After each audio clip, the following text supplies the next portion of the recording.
Welcome to Buddha at the Gas Pump. Buddha at the Gas Pump is an ongoing series of interviews with spiritually awakening people. I've done hundreds of them now, and I hope to do hundreds more. We were just joking around before starting about when to start collecting Social Security, and I said, well, I plan to live a long time, so I'm going to wait till I'm 70, which isn't that far off. Anyway, if you haven't heard this show before and you'd like to check out previous ones, there are about 465 to check out, go to batgap.com, B-A-T-G-A-P, and look under the past interviews menu, where you'll find many of them. All of them, in fact. This show is made possible by the support of appreciative listeners and viewers. If you appreciate it, if you feel like it's benefited you in some way and might be benefiting others and you'd like to help support it, there's a PayPal button on every page of the site. My guest today is Paul Levy. Paul is a pioneer in the field of spiritual emergence. He describes himself as a wounded healer in private practice, assisting others who are also awakening to the dreamlike nature of reality. He is the author of I'll show the book, Quantum Revelation, The Quantum Revelation, a radical synthesis of science and spirituality, which I've been reading and enjoying very much.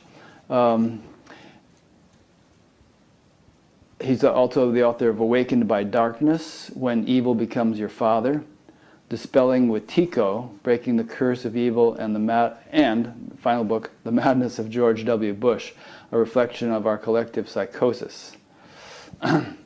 He is, George W. Bush seems quite sane now by comparison with, anyway. He is the founder of the Awakening in the Dream community in Portland, Oregon. Paul's an artist and is deeply steeped in the work of Carl Gustav Jung and has been a Tibetan Buddhist practitioner for over 30 years. He was the coordinator for the Portland Padmasambhava Buddhist Center for over 20 years. So, welcome, Paul. Hi, I am so happy to be here, Rick. Thank you. Yeah, happy to have you. Really enjoyed getting to know you over the past week through your book and various recordings that I listened to. And since most of those who are listening won't know anything about you, before we dive into your book, which is about quantum mechanics and the topic of Wetiko, which you'll have to explain, let's hear a little bit about you so that people can get a sense of your background. Yeah, no, I really appreciate that because my background is not typical in that when I was in my early 20s, I had this spiritual awakening that came out of intense this suffering that I was going through. And how I dealt with the suffering was to go into it, was to really assume the position of trying to be sort of the observer. And that really, by doing that, which is just to be doing spiritual meditation practice, and I was doing it for maybe about 4 hours a day for close to a couple of years, and it was the only thing that I found that was helping to alleviate my suffering. During those 4 hours, were you just sort of feeling the suffering even more acutely, but kind of grinning and bearing it, so to speak, and just kind of powering on through? No, it wasn't so much like powering on through. It was just assuming the point of view of just, instead of trying to figure my way out of my suffering by being absorbed in my mind and trying to figure it out or thinking about it, it was just to sort of step back and just to watch. And whenever a thought came up, just to notice it as a thought and just to let it go. So it was more and more just assuming the position of that spacious awareness that was witnessing. And that's really what I was doing. And that was the only thing I had figured out. And, I guess just to be a little bit more specific, the suffering was because my father wound up being a really sick man from the emotional point of view. And like any person who hasn't integrated their abuse, he had acted it out. I'm the only child. On to me, right. That was the suffering. And, so many of us can relate to that. And so by doing that meditation, after almost 2 years, I got hit by a bolt of lightning, but it wasn't from outside in the sky. Just instantaneously, this lightning just ignited in my brain. And within a day, I went into such an extreme altered state, like I had this personality change just overnight.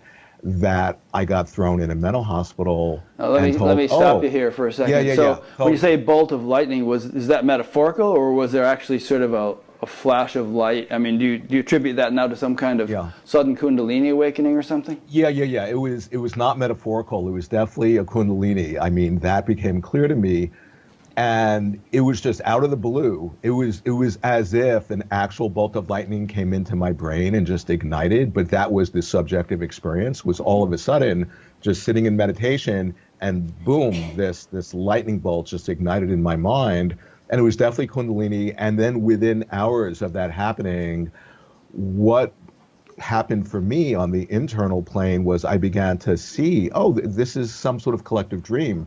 We're all interconnected and interdependent, and we're like co-creating this together. And I was so filled with enthusiasm and excitement about that realization that that's what got me locked up, because all of a sudden I just was like, I couldn't contain how excited I was at what I was realizing. And so that was the first hospitalization, and within a So you were minute, kind of shouting it from the rooftops, so to speak, and just yeah, sort of shouting it from the rooftop, but not quite like that. But just it was like all of a sudden going from being this normal, ordinary, conditioned person to just feeling like the creativity of the universe just flowing through me at every right. moment, and having this realization of, oh my God, this is a collective dream. It was just overwhelming, and I would say that I couldn't have possibly have been prepared for what I was realizing, because I was just an ordinary person. I was in my, Right. like, I was 24 at that point. But the thing is, within the minute of getting, so I was brought by ambulance to this hospital, and within a minute I had like this synchronistic, the most synchronistic event, I think, or one of the most that had ever happened in my life, that totally changed the whole trajectory of my life within 1 minute of being in that hospital. And I don't know if maybe I should Was share that that. about the blind woman? Yeah, yeah, yeah. It was Yeah, about why the. don't you tell that? I thought that was kind of interesting. Yeah, yeah, you could say that. So I get brought in by ambulance to Highland Hospital in Oakland, California. This is in 1981, and they bring me. It's at night. It's probably after dinner, and they bring me into this lounge for the psychiatric patients, and I'm in this complete altered extreme state. And I see this woman, this older woman, and she's blind. Her eyes are totally sort of opaque. And I just find myself, I just, without even thinking, I just go right up to her and I look in her eyes, and out of my mouth, as if I've been given the script to say, just spontaneously comes the words, all you have to do to see is open your eyes and look. And I keep on repeating those words and keep on getting closer to her. And then the whole thing took about a minute. And in front of my eyes, she regained her sight. And at that moment, as if it was choreographed, they came and they took me and they strapped me up on a bed. And that was where I spent the night, just strapped up on a bed. And I knew that I was having a spiritual awakening. I mean, it couldn't have been more obvious to me. And, Let me to, ask you about the woman before we go on. yeah, yeah, yeah, You sure. say her eyes were all occluded, they were, the Hmm. lenses were opaque or something, and yet Yeah, yeah. she suddenly gained the ability to see. I mean, if you looked at her eyes, did they become clear? Yeah, yeah, yeah. It was like night and day. It was like seeing a person whose eyes are clearly blind and there's no vision and just dead, to all of a sudden these radiant, these luminous eyes that were filled with the ability to see, and how that got confirmed. So when they unstrapped me that next morning, they put me in a room, and coincidentally, the only other person in the room is this blind person. And she's sitting there across the table from me, and she's just smiling from ear to ear, not saying a word. And then all of a sudden, my heart chakra just opened, and I had never had that experience before. And then I understood, oh, I get it. Physically, her eyes were fine, but inwardly, psychologically, she wasn't allowing herself to look. And somehow I had, in whatever way, saw that, and it was clear to me that, oh, she was ready to heal, and I was sent by central casting to pick up the role of just saying my lines, which I said, properly, that helped her to like step out of her blindness and to heal her inner blindness. And then she says to me, the only word she ever said to me she says, "Aren't you going to answer the phone call from?" And she mentions my father's name. And then within like seconds, the nurse comes into the room and says to me that my father was on the phone because my parents had just heard I had had a psychotic break and was hospitalized. And so that's sort of that synchronicity story. And then within 3 days, I got out of that hospital because the doctor in charge of me, he reflected, hey, you have to show us that you're not completely insane or we're going to keep you here for a really long time. And I took that in, and it was spring. It was beautiful outside. And I thought, well, I don't really want to stay inside here for a really long time. So I just totally became normal and began talking about my problems and my neuroses and all this stuff. And he literally said to me, well, you can go, you can leave. And we got together for lunch the next week. And I told him about the blind woman. He became very uncomfortable. He didn't want to talk about it. But he said to me, he says, the fact that I could do that I could be fluid in my identity and just step into being normal, to him, that proved that I wasn't crazy. Huh, interesting. Yeah. Now, but that wasn't your only hospitalization, was it? Weren't there subsequent admissions? Yeah. So what happened, then within a few days of that, I knew something. When you have an experience like that, it's really clear that something, really profound was happening. And all my friends, they all thought, oh, Paul just, had this nervous breakdown, this psychotic break. So I kind of knew I had to find somebody to talk to who understood. So I found out about this Buddhist monk in San Francisco who I went to tell what happened. And he said to me, oh, you're in luck. The most enlightened Buddhist master of all of Southeast Asia, this 85-year-old great master, had just arrived into town, that I should get his blessing. So I actually went, and we had an incredible connection, and I got his blessings. But over that next, maybe 1.5, like 2 years, something like that, 3 or 4 times, or, something like that, I was also hospitalized because even though I had met him, I wasn't in a container. I wasn't in an ashram or a monastery. I was a free agent out in the world having this wild awakening. And I hadn't integrated it enough to figure out how not to freak people out. So a number of times, 3, 4 times, I got hospitalized, medicated, diagnosed, and the psychiatrists were guaranteeing that I had this chemical imbalance that was just discovered. The DSM-3 had just come out in 1 year before. And they guaranteed that I had this mental illness, that I would have it for the rest of my life, that I would need to be on medication till my dying breath, or I would have a psychotic break immediately. And I should just, kind of comment, I haven't been on any medication for like 35 years with no episodes. Did they make you take it for a while? They made me take it for a number of months, and it was horrible. Oh, it must have been really dulling. Oh, yeah. I remember, there was one point they made me take this antipsychotic, and I remember feeling this is an anti-creative because I'm a creative. We're all creative. And so I just figured out how to take myself off and how to appear normal so that I could continue the awakening. But the tragic part of the awakening, it totally destroyed my family. My parents bought into the psychiatric, they saw doctors as authority figures. So they both died thinking that, oh, Paul's just in denial of his illness. And the rest of my family has excommunicated me because, oh, Paul is just this mentally ill person who just can't deal with that. He's crazy. So it had a tragic aspect, but I've been really fortunate in that I have, this huge, soul family, and I've continued my awakening and deepened my work. Do you have times even now where you feel like you're not quite integrated and you get a little nutty and you need to integrate somehow? Well, totally. I mean, that's every day, but that's normal. I mean, I would be really suspicious if somebody, said, oh, they don't have those moments, because for me, I'm a work in progress. Yeah. Like all of us. Like, that's what I mean about I'm this wounded healer, in that, there's this incredible wound.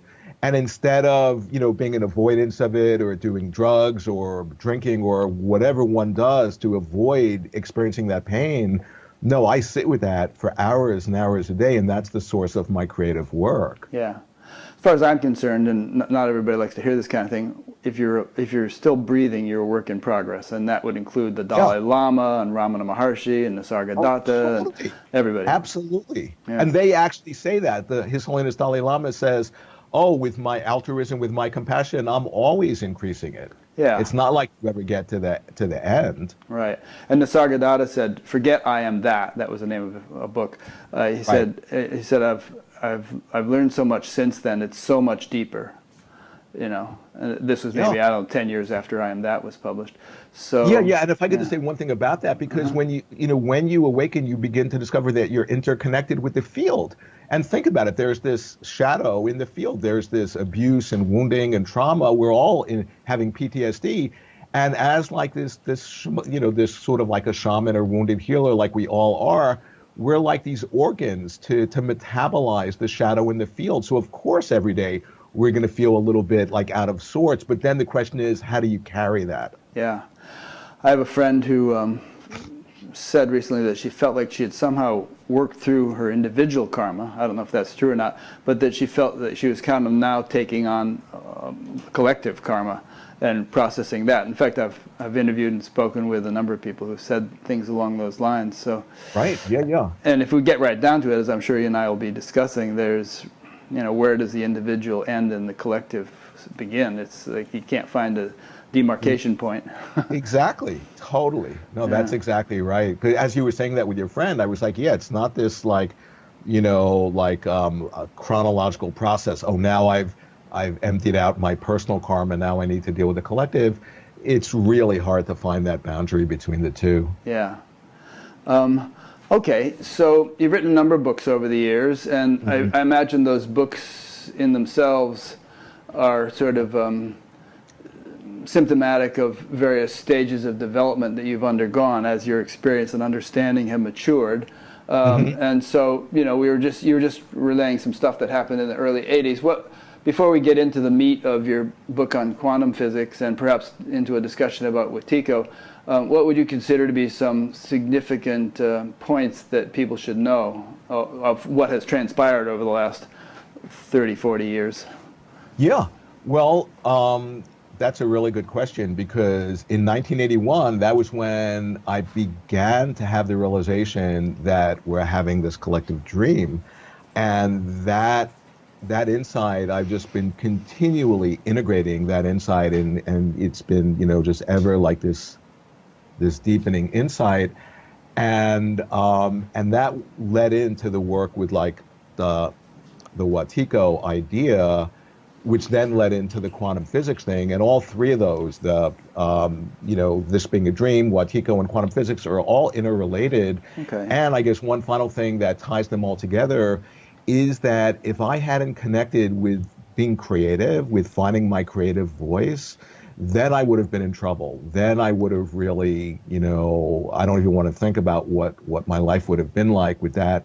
So the idea being that I was having whatever subjective, experience of the nature of things and of myself, and the fact that I've been able to continually creatively articulate what I've been realizing, that, and I'm saying that because it's not just my process. I'm saying that every single person, because I have a healing practice, every person who I work with, that's the key thing for them to really connect with their creative voice. Okay. When you say that you're a pioneer in the field of spiritual emergence, how would you define spiritual emergence? Yeah, well, I would say it's like to see through the illusion that we exist as a separate self, as like this reference point in time that's isolated from the environment and from the universe and from other people, and to have the recognition that we're all actually, interconnected, that we're actually dream characters in each other's dreams, which is to say, when you have a dream and you contemplate, oh, there are all these figures in the dream, there are these characters, these dream characters, what that means is that they're just reflections of parts of yourself. And so there's no separation. And that's when you begin to really step into that, and out of that comes the compassion, the real compassion. That's what I mean when I talk about like when somebody's having like a spiritual emergence. And is the word emergence in any way related in this case to emergency? Because I think sometimes, you had a bit of an emergency. You were Right. hospitalized Totally. then, but Right. but it's not Yeah. necessarily emergency if one can handle it properly, understands what's going on. Right, right. And the thing is, like for me, totally, it was an emergency in that, I mean, it could have been if I wasn't, you see, the thing that saved me Hmm. when I was hospitalized was that it could not have been made more clear to me that I was having an awakening. Hmm. So my entire universe, my family, my friends, the doctors, everybody was reflecting back that I was mentally ill, that I had a chemical imbalance. And I'm just thinking, wow, they're really stupid. They just have no idea what they're talking about. And I was able to have that point of view because I knew I was having an awakening. It couldn't have been more obvious. And that's what saved me. And so that was an emergency in the sense that certain these episodes can be really dangerous because, without having experienced what that's like, you can't even imagine the energy that's unlocked when you step out of that separate self and you have some form of, whether it's Kundalini or you have recognition of what the nature of your situation and who we are. It's so overwhelming that it's very typical that it takes a while, sometimes a number of months, sometimes a number of years, to metabolize that energy and what you're realizing and to integrate it so that you're in balance enough to not like freak people out. Yeah. And it's that. So I guess the one final thing, I'm of the opinion so many people, it's very tragic, are hospitalized and diagnosed and medicated and might go their whole lives in that state, who were or are potentially having a spiritual emergence, but it isn't being recognized. Like in indigenous cultures, they might understand when somebody's acting kind of weird or abnormal. Oh, they might be being called by the spirit, they might be having a spiritual, form of like awakening. In modern culture, that's not recognized, and immediately they're just pathologized and medicated, and it can be really, really tragic. Have you seen an improvement in that over the last several decades? Is it? Yeah, I would Yeah. say both yes and no, because even now in the appendix of the DSM, there's a little two-line thing saying something like, oh, there's this a religious spiritual sort of problem, that's what it refers to it as, where it's actually making some sort of reference to that there could be a spiritual process that's happening that's not pathological. But where the no part is more and more psychiatry is just biochemical. Yeah. So it's just like, oh, if you have any sort of symptom or any sort of weird behavior, just take this pill, and it might make the symptom go away, but then it will abort the deeper spiritual process. So it's both yes and no. Yeah, and I think that many or the predominant paradigm in that field and in science in general is, although there are obviously exceptions to it and, among some interesting people, is that any spiritual experience, as with any experience, is some kind of biochemical thing. And including, like, if you have a near-death experience, it's because your brain is deprived of oxygen. If you have some spiritual experience, there must be some, I don't know, serotonin or DMT or something getting secreted, but it couldn't possibly have anything to do with an actual cognition of deeper reality because they just don't have that in their toolkit. Right, right. And that's the whole, like, the materialistic point of view, that what's fundamentally primary is like the physical world, where, when we get to quantum physics, that turns that on its head and says, Yeah. oh, well, actually consciousness is the primary fundamental source of all of manifestation, and the physical reality is just like this more like a superficial manifestation of the underlying field of consciousness. So it turns that on its head. Yeah. I guess it's, in a way, we're making progress, because 400 or 500 years ago, people who had had experiences like yours might have been burned at the stake or something and suspected of possession. And these days, at least, they're treated more humanely. But we definitely got a ways to go. Yeah, no, or 400 or 500 years ago, they might, if they were in the right culture, they might have May have had honored other them, yeah. people have been honored and recognized, Right. and then just they support them in their process, because they understand if the person comes back from that underworld. Because what happened for me for years, well, not for years, but for a while, I was like, feeling, wow, I screwed up. The hospitalization were a mistake. It really stopped my awakening. And then at a certain point, I had the realization, no, the hospitalizations and the abuse I suffered, the intense psychiatric abuse, that was part of the awakening. That was the descent into Hades, into the underworld.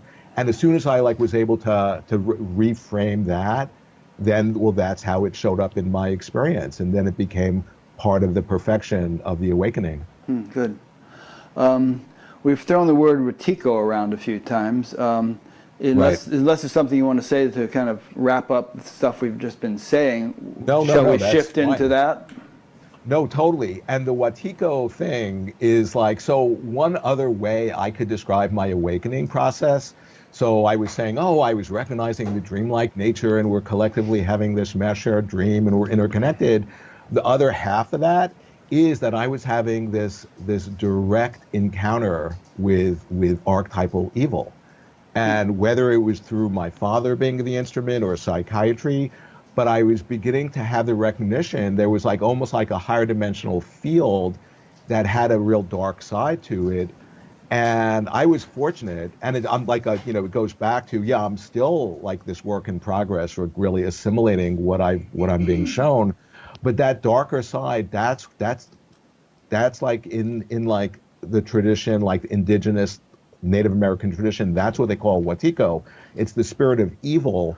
It's the source of evil that's informing all of the incredible destructiveness that we're enacting in our own selves, through our relationships, and through the body politic of the world.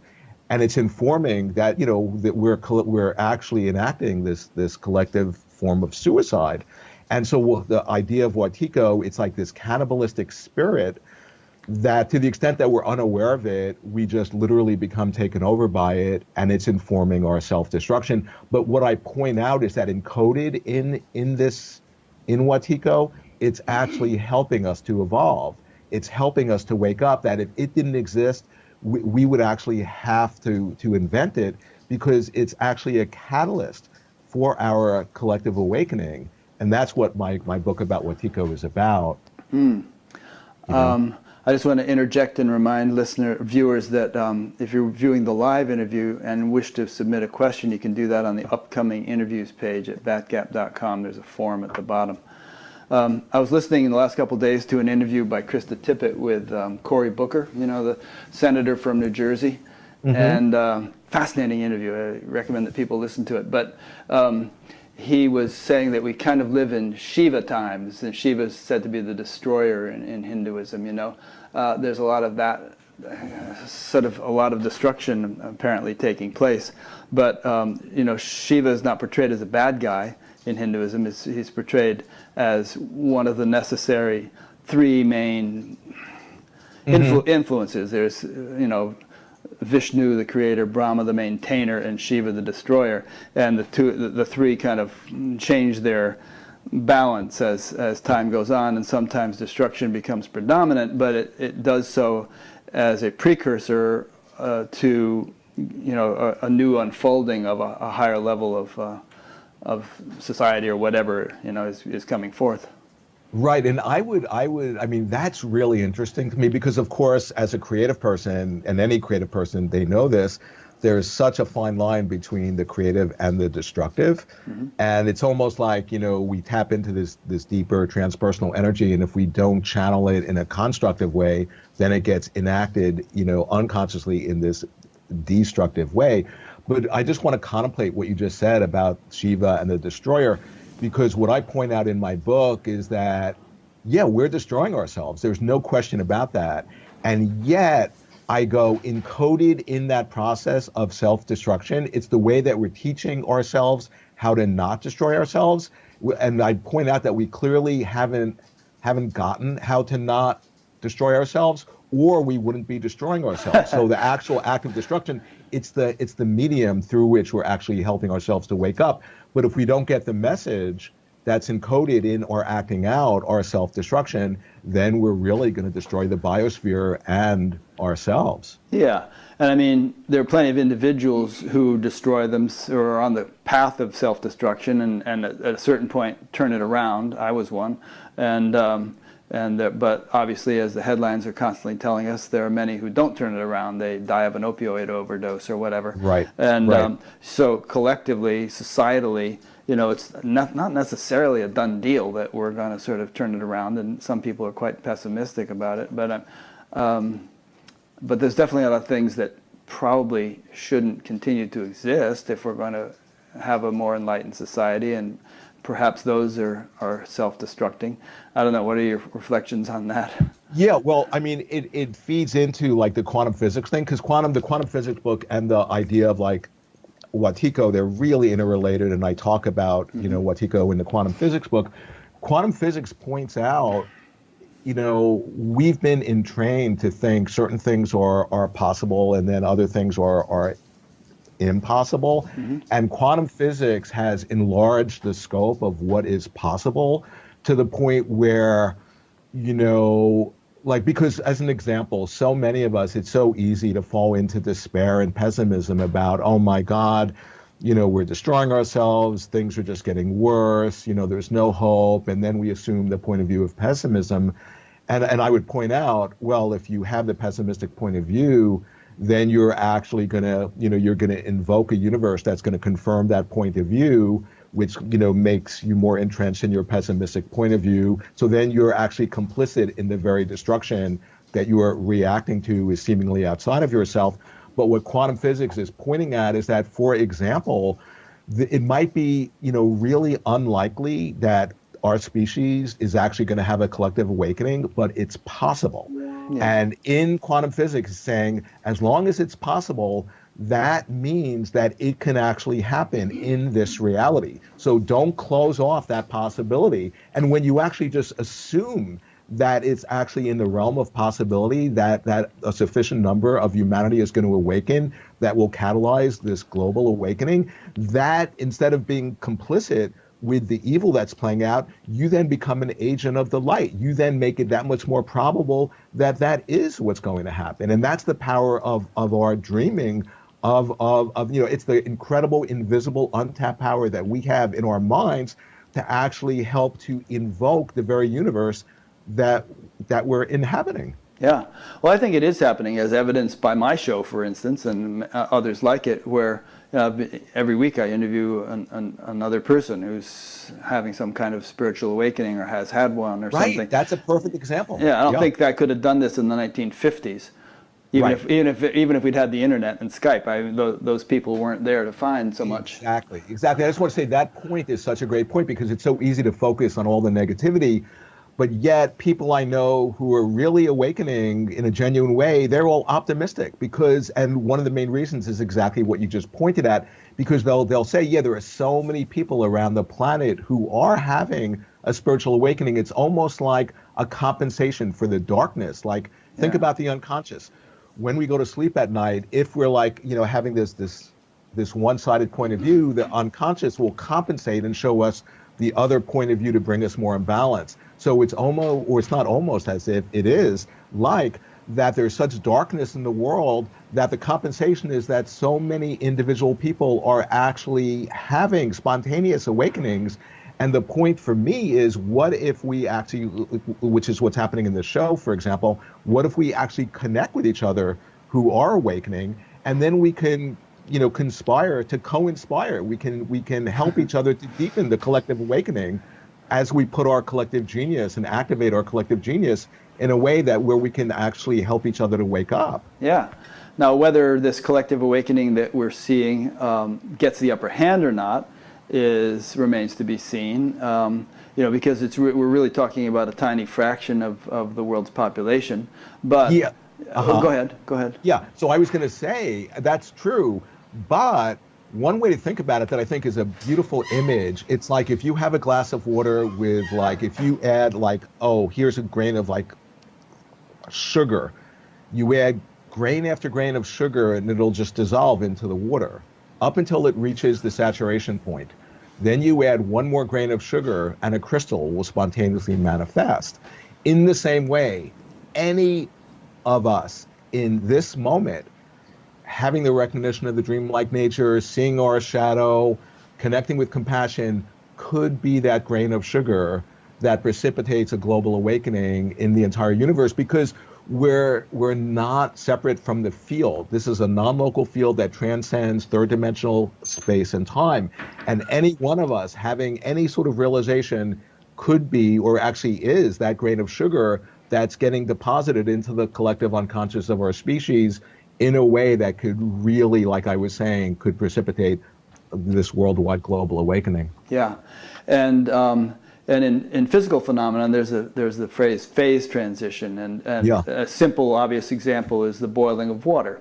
So you can have water at 99 degrees centigrade, and it doesn't look like much is happening. One more degree, and it starts to boil. All of a sudden, you didn't quite see that coming. Right. And there are also examples, I've used these on the show many times, such as 1% of the heart cells being pacemaker cells, which synchronize and regulate the beating of the entire heart. Or in a laser, the square root of 1% of the photons, if they begin to align with one another, the rest of the photons entrain with them, and the whole thing becomes as if one coherent beam, Right. a laser. So, That's beautiful. we're not Yeah. necessarily talking about getting 75% of the population or something involved in this sort of thing. The potency, I think, of people who are awakening is significant, such that even a small percentage of them will have an effect out of proportion with their numbers. Yeah, it's like, the 100th monkey phenomenon. Yeah, that in the idea. Bible, they talk about the 144,000 in the book of Revelations. And it's the same idea that if you're making a loaf of bread, you have to have sufficient, this whatever, the bread has to leaven, there has to be enough of the yeast. But it doesn't have to be 100% yeast, just a certain critical amount, and then it leavens. And we're the bread that's leavening in a way. Yeah. Or yogurt. You put a little yogurt starter in there, the whole thing becomes yogurt. So many examples. Okay, so regarding your book, and I think as we begin to talk about the book, we will also probably loop back and talk more about Wetiko and all kinds of other things. But first of all, I was pleased to see that my friend Manas Kafatos endorsed it. He's a physicist who's been on Bat Gap a couple of times. And the reason I was pleased with that is that yesterday I was listening to a recording of a conference that took place at Caltech a few years ago with Deepak Chopra, Michael Shermer, Sam Harris, mediated by Dan Harris of ABC News, and they pretty much excoriated Deepak for his use of quantum physics to explain, consciousness and his correlation of the two. And they were saying things such as, quantum mechanics has to do with, extremely microscopic levels of creation. And for you to take all these quantum mechanical terms and try to suggest that there's some societal significance to it is just woo-woo. And you're not being scientific, and you're not qualified to talk this way. Wow. And Deepak did his best to defend himself, but he was a little bit outnumbered. And Right. Sure. No, that's interesting to me because, I should make clear, I'm not a physicist. Right. And so, even when I give my talks on the book, I just contemplate how amazing and how crazy it is that here I've written a book on quantum physics and I'm going around speaking about quantum physics and I'm not a physicist. And that's really interesting. But what I point out is that all of the founding fathers of quantum physics, for example, with Einstein, Albert Einstein, he has a quote where he says quantum physics. So he was one of the discoverers of quantum physics, but it so freaked him out what it was pointing at that he couldn't embrace it. But he actually said that quantum physics is so uncommonly important that it should be everyone's concern. And then other physicists are saying it's an incredible pity that most of humanity isn't awake to the revelations emerging from quantum physics. The point is that there's something that's being shown to us through the revelations emerging from quantum physics that are a game changer, that are so profoundly important. The other day I was on a TV interview and I spontaneously said this, and when I watched the video, I was like, wow, I can't believe I said that. But it's true. And what I said is the revelations emerging from quantum physics, from physics are the solution to the world crisis. And that's what my book is about.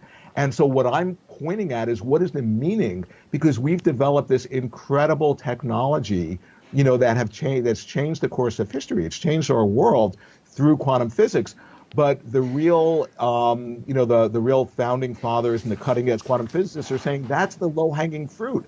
That's only less than 1% of the benefit, the technologies of what quantum physics is showing us. It's showing us something about who we are. It's showing us something about our thinking process, about the place of consciousness in our world. And it's literally invoking this epoch in human history. That's how major it is. So if I were there during that Deepak Chopra interview, I would have been totally trying my best to support Deepak Chopra's point of view. Yeah. It's funny, there was a physicist in the audience whom you quote in your book in other ways, named Leonard Mlodinow, and he co-wrote a book with Stephen Hawking.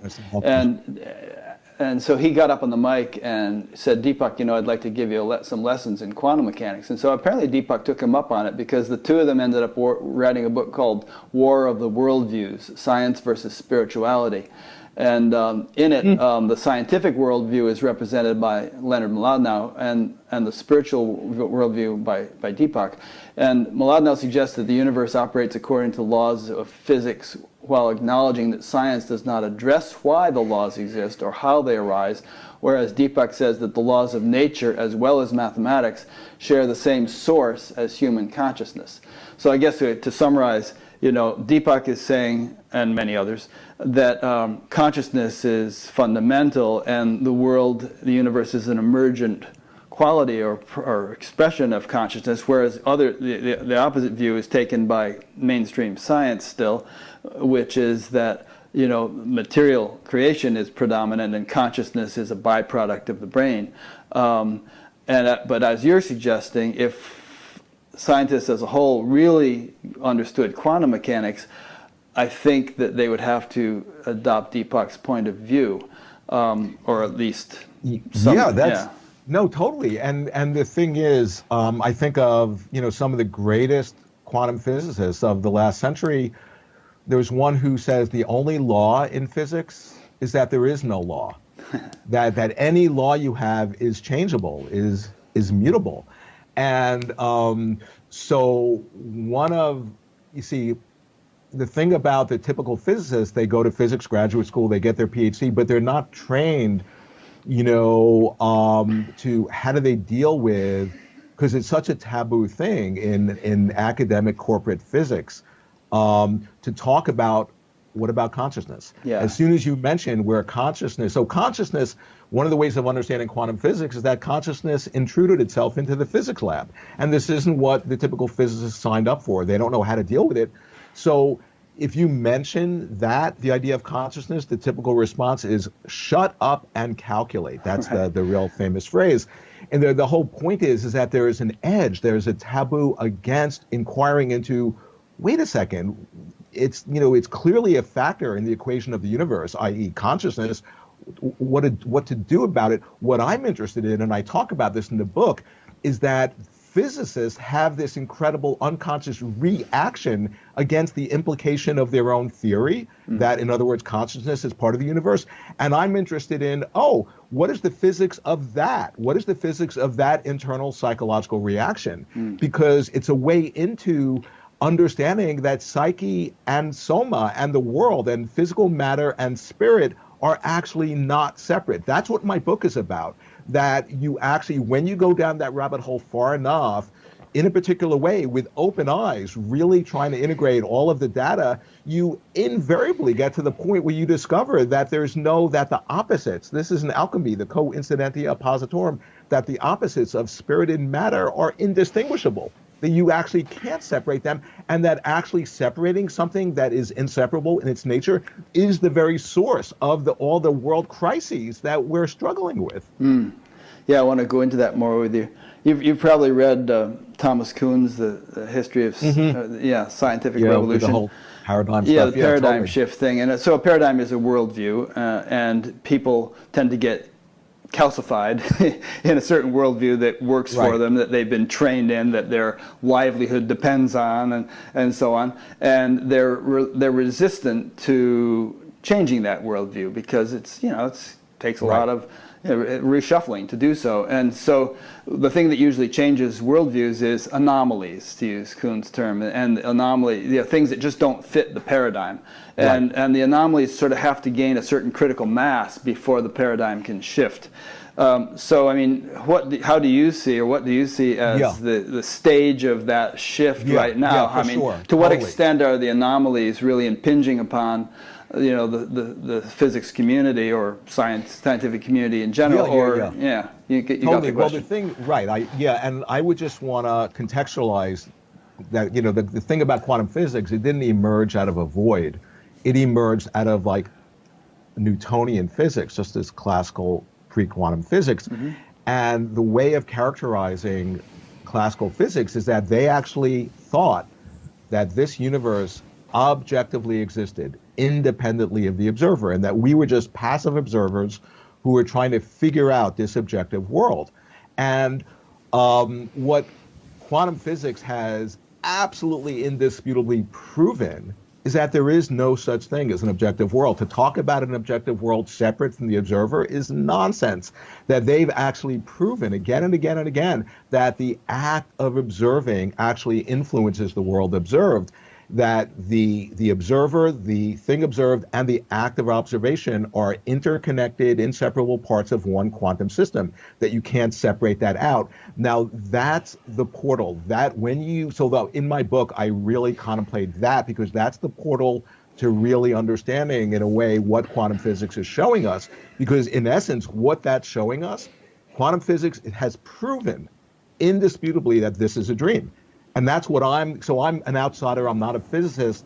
The typical physicist isn't trained to like interpret their data in this particular way. Well, maybe that's where I'm coming in. I'm saying, look, in a dream, as you're observing the dreamscape is nothing other than a reflection of the mind that you're observing with. So if you change your perspective in a dream, the dream has no choice but to spontaneously shapeshift and reflect back your change in viewpoint, and then you have all the seeming evidence to confirm the objective truth of your viewpoint, which makes you even more entrenched in your viewpoint. And the more entrenched you are, the more the dream is going to reflect back the objective truth. So basically, what I'm describing, we have this genius for co-creating reality with this universe. And it's getting turned against us in a way that's destroying us because we aren't awake to it. Quantum physics, that's what it's pointing at. That's what I mean when I say the revelations that are emerging from quantum physics are the solution to the world crisis. That's what I mean. And what I just described, that's Wetiko. The Wetiko virus, it's a mind virus. It works through the projective tendencies of the mind in such a way that we become entranced by our projections onto the waking inkblot, thinking that these projections objectively exist. We then react to them, become conditioned by them, and we've actually then we've hypnotized ourselves, and it's all the source of that is our own mind. That's Wetiko, and that totally has to do with like the revelations emerging from quantum physics. Okay, so let's take an example. So you're saying that the quantum physics is a solution to world crisis, and we know that quantum physics is already responsible for a lot of technologies. I mean, the computers we're using right now wouldn't be possible without certain discoveries in quantum physics and a number of other technological things. But to my mind, the most critical problem in the world is climate change. And it's not many people, not everyone accepts that, in part because Right. it's a slow-moving problem, although it seems to be speeding up more and more. But to take a practical example, how would you say that quantum physics can help address that problem? Right, sure. Now, the thing about quantum physics, it's pointing out that we as observers actually influence the universe we're observing. So we're participants in this universe. We're not separate from the universe. And that is to say that the act of observation is creative. So the people who are, saying, oh, climate change, it's a Chinese hoax, they're denying it. They're, in a sense, they're denying the fact that we're actually participating in this very universe that we're experiencing. And quantum physics is saying, no, we're active participants. We're actually invoking the universe, and we're having an effect on the way we interact with the universe. And climate change is a perfect example of that, because by our actions in the world, we're actually investing in feeding and supporting our own demise through one example being climate change. But you So don't the need idea, quantum physics to conclude that. I mean, you just look at, carbon emissions and things. yeah, no, totally. But the carbon emissions, and that's the practical aspect, and that there's no debating that if you're interested in truth. The thing that I'm pointing at is that quantum physics is sort of like the underlying, the foundation of how we're actually creating our experience of ourselves and are creating our experience of the world. And when you actually add consciousness to that, then all of a sudden, instead of just feeling like a victim or a passive observer, you actually discover, wait a second, I have this incredible creative power to create my experience of the world and to create my experience of myself. And that's to tap in to our God-given power where we can actually make a difference. And that's evolutionary. When any one of us taps into that, but particularly when we connect with other people and we get in phase with other people who are also tapping in to that creative power that we have, that's the point where we can really, in connecting with each other, we can change the waking dream. And that's evolution. And that's what my book is about. Okay. So perhaps a way of restating what you just said is, whatever we see as the world, the condition of the world, it's a manifestation or expression or reflection of the subjective state of the majority of people living in the world. It's just sort of the dream, right, they're creating, so to speak. Right, and that's what I meant when I said, when I had my awakening in 1981, that I was having the recognition that we're having a collective dream, that we're all dreaming up, like with Donald Trump, whether you like think he's great or horrible. We're all dreaming him up as a dream character, as an embodied reflection of a certain part of ourselves. As with climate change, with nuclear weapons, with all of it, that's what all of the wisdom traditions are saying, that, in the macrocosm, in the external, that's a reflection of the internal. And to see that's to all of a sudden, think about if you're in a night dream and you don't know that you're dreaming, you're reacting to the forms of the dream as if they're other and separate and solid and objective. But when you have the recognition of the nature of your situation in that night dream, i.e., oh, I'm dreaming, all of this is my own energy, all of a sudden you have the recognition, what I'm experiencing out here in the dream is actually reflecting what's going on inside of my mind. Then you're not going to be like reacting to it in the same way when you didn't recognize that. Yeah. So it follows from what you just said that if we can change the inner state, then the outer state will naturally change, and the outer condition. And if we try to change the outer condition without changing the inner state, we're bound to fail. Right, but there's a shadow part there, because I know a lot of spiritual people who, are so freaked out by what's happening in the body politic of the world that they're just going, oh, let me just do my prayers and my mantras and my meditation and everything will be great. And that's true on one level, but it also it freaks me out, because what about actually stepping into the dream, into the universe, into the world, and actually in whatever form being an activist, even if it means maybe your form of activism is to be a hermit and to do your prayers. But the idea being that they're not exclusive, the idea of doing your inner work and being active in the body politic of the world, they actually complement each other, and they, in a way, are like these cross-pollinators of each other. So it's important not to marginalize one or the other. Yeah, there was an interesting story about Ramana Maharshi where Papaji was with him, if you know who Papaji was, yeah. Punjaji. And India and Pakistan were dividing. And it was a very dangerous situation. A lot of people were killed. And Papaji's family was in Pakistan and had to get to India.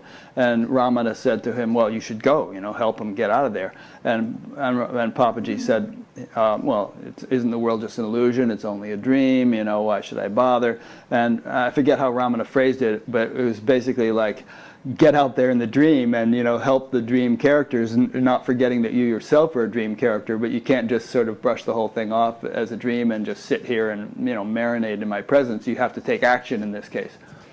Yeah, and that's the idea, in, like I do Tibetan Buddhist practice, mm-hmm. and they'll talk about these different dimensions of reality. There's the relative level and the absolute level. And the absolute level, we're all one, it's all a dream, everything's perfect. And from the relative level, things are suboptimal beyond belief. And on that level, there's suffering and problems and separation. And they point out that those two levels, the relative and the absolute, interpenetrate. There, that you can't just, because I know spiritual people who hear the absolute teachings and they immediately identify everything's perfect, we're all one, it's all a dream, Yeah. and they're just marginalizing the relative. The idea is you have to honor both. Yeah, absolutely.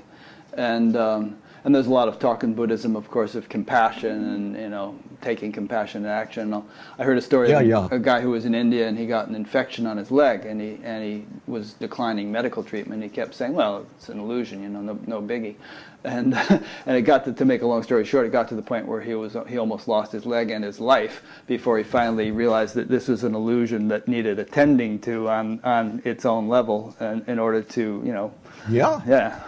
Yeah, no, totally. And the thing I just want to go back to with like the Wetiko idea, because it's important how it ties into quantum physics and it ties into everything, in the sense that it's this, we're in the middle. Like the thing about Wetiko, it's a collective psychosis, and we're in the middle of a collective psychosis. And that's one of the crazy things, is that very few people are even talking about that our species is in the middle of this psychic epidemic, and you can call it Wetiko or whatever. But what Wetiko does, how it works, is through the unconscious and through the part of us that has a blind spot. And it operates through the projective tendencies of the mind in such a way that we hypnotize ourselves. And so Wetiko is a form of like being blind. It's a psychic blindness that actually believes it's being sighted. And and so the point is that Wetiko is a quantum phenomena, in that encoded in the disease that can destroy our species. And keep in mind, it in the ultimate sense, there's no such thing as Wetiko. It doesn't even exist. It has no objective, independent existence. Mm-hmm. So what I don't want to do is create any fear for people when they hear me talk about this. And yet it doesn't exist, and it could destroy our species at the same time. And that's pointing at the incredible unconscious, untapped, invisible power we have in our own selves to actually call forth, this universe. And so, but by being a quantum phenomena, what I mean by that is that superposed in Wetiko, it's the greatest source of evil, and it's the greatest blessing and medicine that can help us to wake up and to evolve. And how is it going to manifest? It depends. How are we going to dream it? How do we observe it? Same thing like in quantum physics with light. Well, what is the nature of light? Sometimes it manifests as a wave, sometimes as a particle, depending on how we observe it. Well, that's the observer effect. That's what I'm pointing at in quantum physics, that we have this incredible power to like actually influence this universe by the way we observe, by the way we interpret, by the way we place meaning on the waking inkblot of our world. Yeah. I'm sure you're familiar with the term Maya. And, totally. I talk about it in the book, Yeah, and the actual sort of etymology of the word is the two measure. Maya, it means which not. So Maya is that which is not. And so that you reminded me of that when you said that Wetiko doesn't actually exist, and yet it's very powerful. So, I mean, there is actually no snake. It's only a rope. But we react to the rope. If we don't see through the Maya of it. Right, and the thing about the Maya is, like, now think about quantum physics. If one person, or if 7.5 billion people have the perspective of Maya, that this world is objective and independent of us, well, then this world, being like a dream, will give us will manifest as if it's objective. It will give us all the evidence to confirm our viewpoint that it is objective.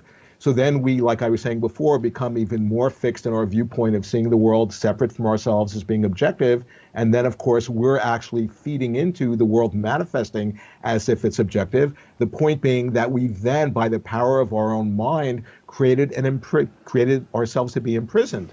And so what I'm trying to point out is that whether it's with the idea of Wetiko or dreaming or quantum physics, I'm trying to shed light on that process, that wait a second, we have this incredible power through the way we perceive that actually can really make a difference in the world, not in a woo-woo, new agey way that's just fluffy and cotton candy, but this is what like the implications of of quantum physics are really pointing at.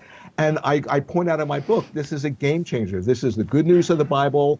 This is, it's like an analog to the Buddha becoming enlightened, but this is through the medium of science. It's the Holy Grail, it's the Philosopher's Stone, on and on and on, but it means nothing at all.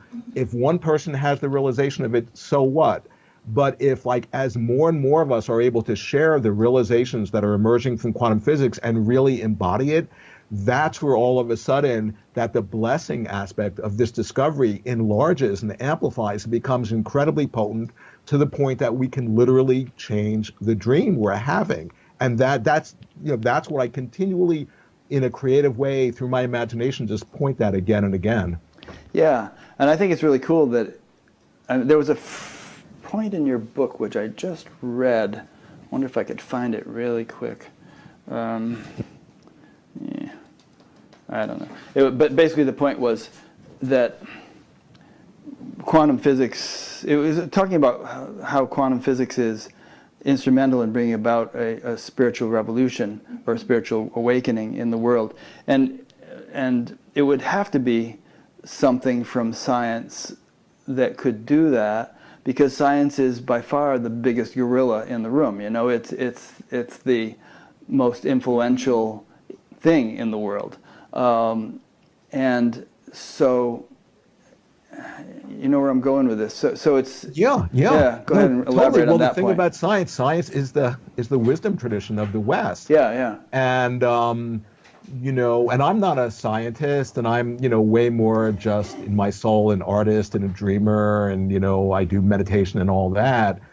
So from that point of view, it's crazy that I've written a book about science. Well, you did a good job at it, actually. Yeah, thanks. but it makes sense in a certain way, because what the real cutting edge quantum physicists are pointing at is that the real benefit of cutting edge science now isn't necessarily going to be technological, but it's going to be in the realm of ideas. Yeah. It's going to actually, because here's the one way of really getting to where it becomes a spiritual path.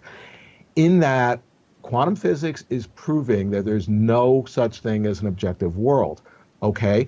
When you actually really get that, and I'm not just talking intellectually, but really more and more deep in your integration, your experience of, oh, wow, there's nothing out there, that my act of observing is actually evoking the universe that I'm observing in one quantum whole system. Well, to really integrate that and take that in, then what happens to the subject? What happens to you as a subject if there's no object to be in relationship to? All of a sudden, your idea of yourself as a reference point in time, as this encapsulated ego, has to revision itself, because if there's no object, if there's no objective universe, what happens to you as a subjective center of operations? All of a sudden, that comes into deep question. That's where, when you really contemplate the insights that are emerging from quantum physics, it necessarily becomes a spiritual path, because it brings into question who are we, which is what the quantum physicists are saying. That's ultimately the most fundamental question in science, is who are we? Yeah. And incidentally, I should say that, every single page of your book has at least several quotes from reputable quantum physicists such as John Wheeler and Niels Bohr and others. So this is not just Paul Levy saying this stuff. I mean, you just put it all together very nicely and build a strong case, based upon the testimony of people who really knew what they were talking about. Yeah, no, totally. It's not just me talk. I just feel like, no, this has nothing to do with me. I'm just the interpreter. And then, here's John Wheeler, who is, colleague of Einstein and of Bohr, and he was the one who really brought in, oh my God, this, the act of observer participancy, that we're actually, by the act of observing, invoking the universe observed. So what I'm pointing at, I'm just standing on the shoulders of these giants, and I'm just, because of maybe not being a physicist and being an outsider in my experience, in my own awakening, I'm able to actually interpret what they're actually, because the thing about it, what they discovered in quantum physics 100 years ago is so radical that, and when you have such, to say it's radical is an understatement, it's beyond radical. It's like something they couldn't even have imagined what they stumbled onto.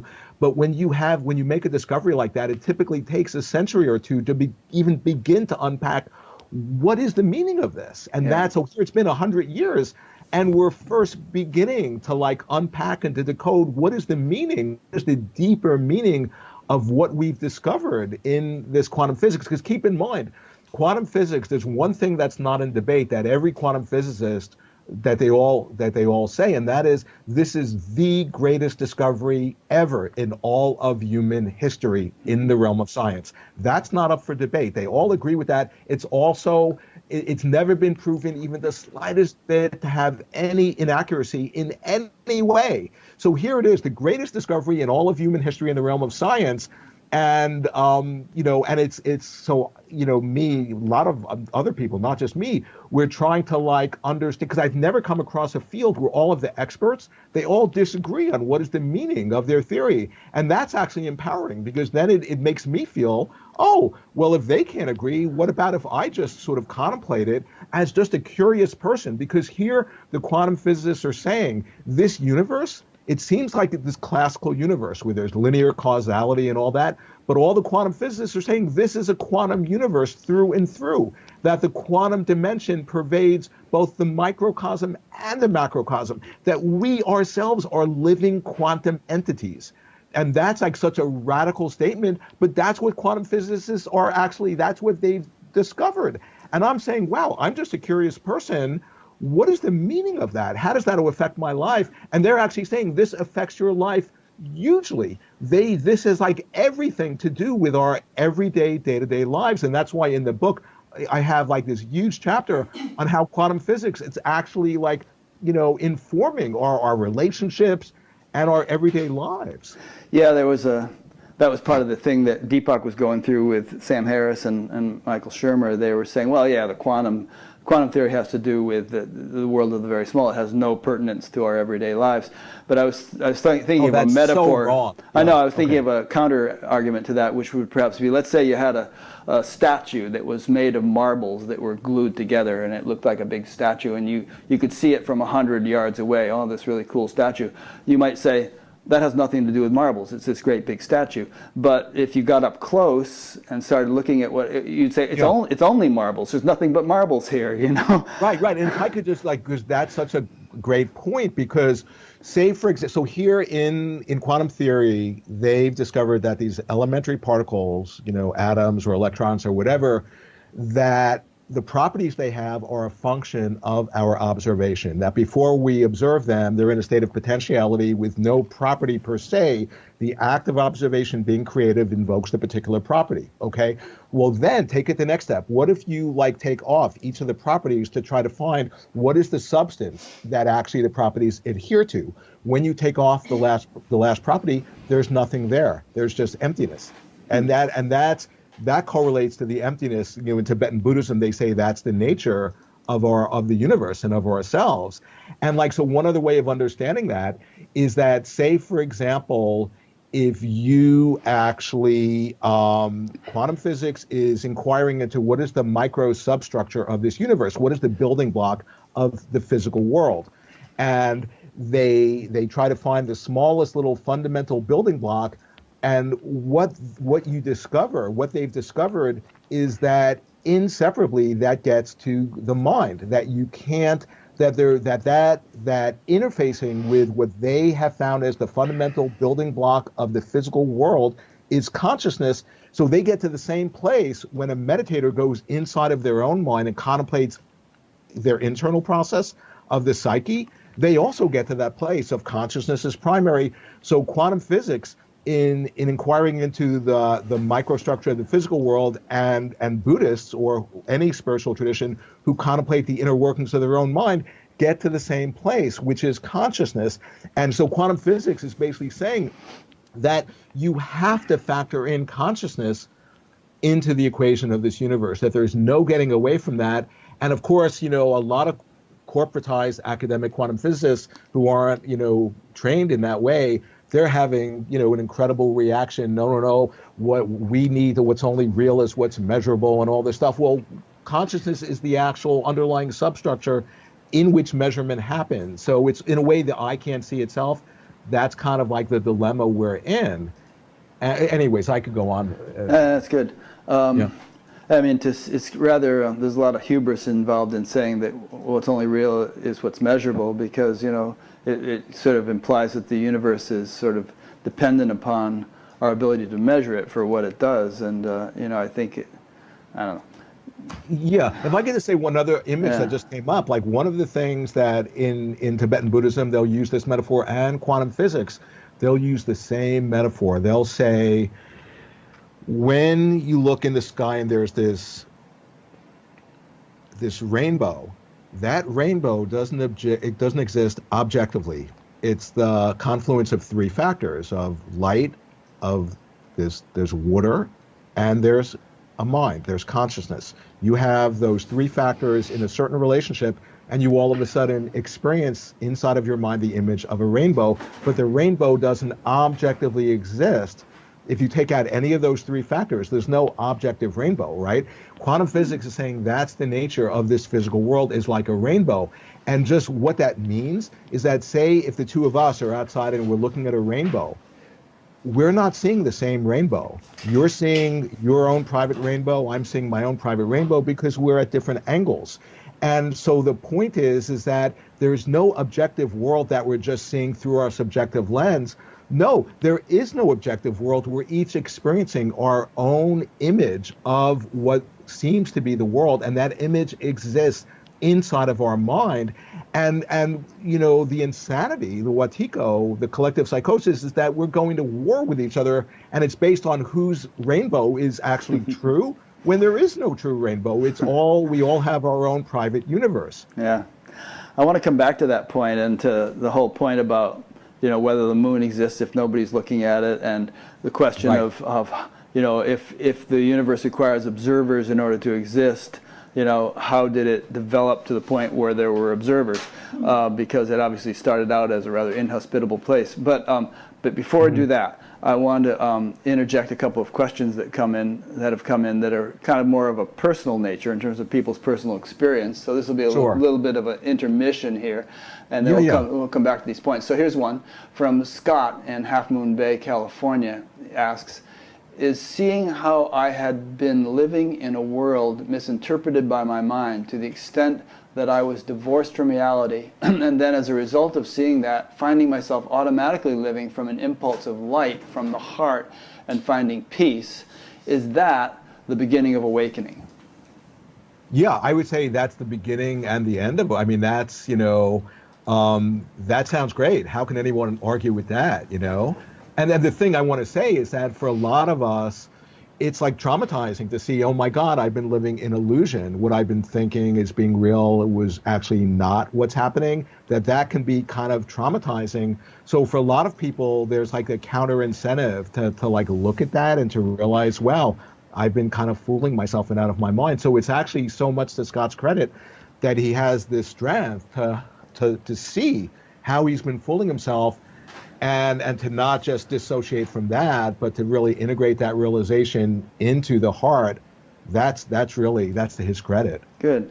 Yeah, I kind of like to think that the word disillusionment has a positive connotation, because if we really want to live a real life, we want to come out of illusion, and therefore it's good to become disillusioned. You can't live your whole life thinking that Santa Claus is real. There's some value to realizing he isn't. Right, and the thing is, so that's one person's experience, but imagine collectively there's such an, in the consensus reality, there's such an agreement to like certain things are true, or, that this world is objectively exists. And that's not even necessarily a conscious agreement, but it's so like is this thought form or this filter that pervades like the collective unconscious, that when so many other, people, they're all holding a particular viewpoint, that creates like an inertia that maybe makes it a little bit hard for somebody to step out of it when 7.5 billion people all agree in a certain way. It takes incredible courage and strength.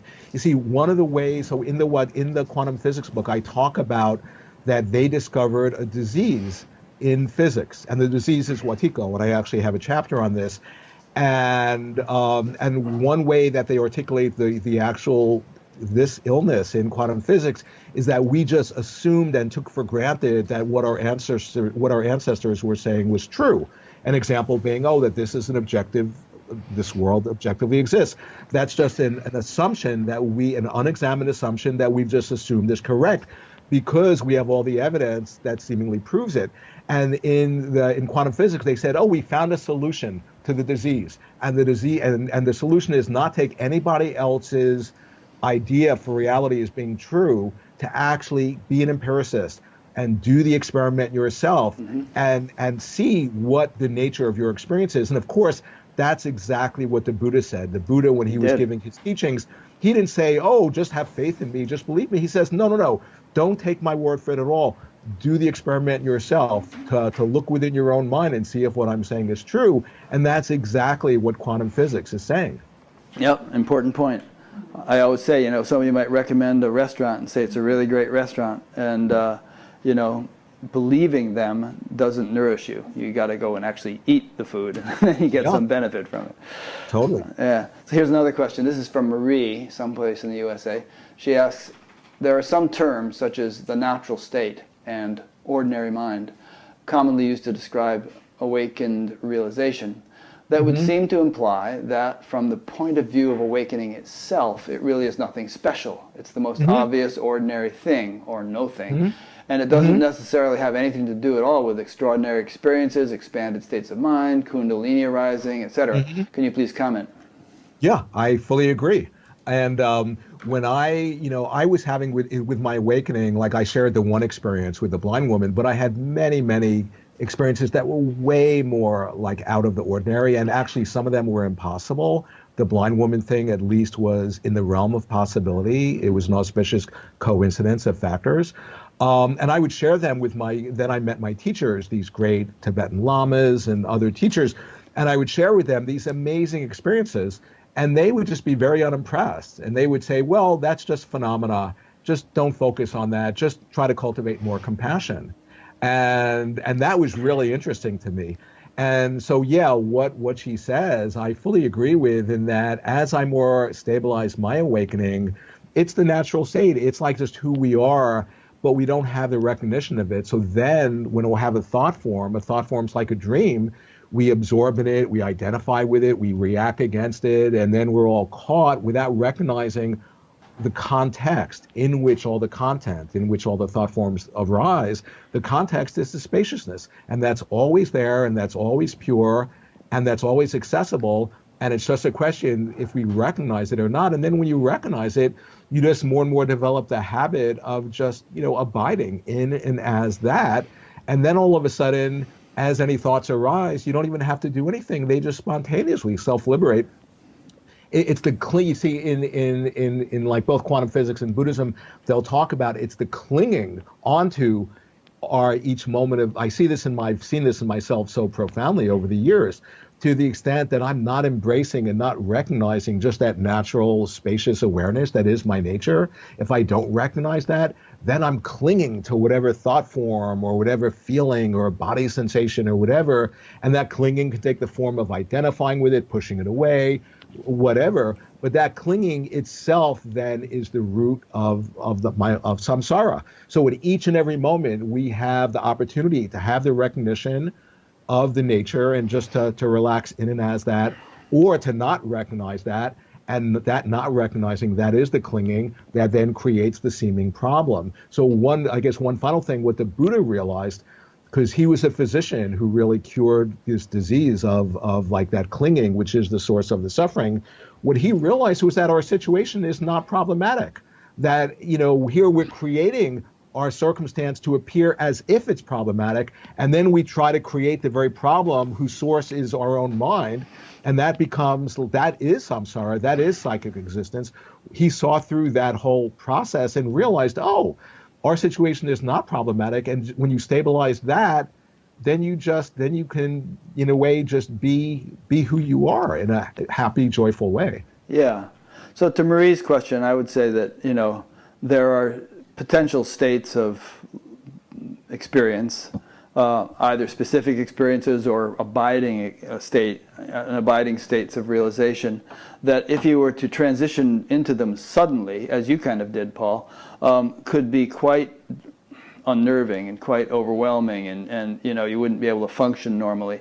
But through integration, which takes time, such states can become normal, and you can be running a business and raising a family and doing everything else, living from a perspective and which the average person would find extraordinary. But to you, it's just normal because it's been integrated, it's been stabilized. Yeah, and then it's like you're just an instrument. Like with the quantum physics book, I'll look at it now and I'll go, wow, this is really good. Like, I wonder who the author is. Where'd that come because from? because in a way, I wrote the book, but it was like I was just an instrument for something to come through. And that's what I was meaning before about how the real healing has to do with connecting with the creative spirit. And it doesn't make a difference what medium, and but to just actually connect with that part of ourselves that interfaces with like the transpersonal or the archetypal dimension in such a way that we become a conduit for stuff to express through us and for us to express our experience. That's the very healing, that if we don't do that, if we don't connect in whatever way to that, that's the place where stuff can get really stuck in us, and we can become sick. Yeah. I get that with Batgap too. People say to me, "Oh, it's so incredible what you're doing," and I think, am I doing anything? This thing is just kind of happening. Right, totally. And, yeah. All right. So I want to shift back to where we were.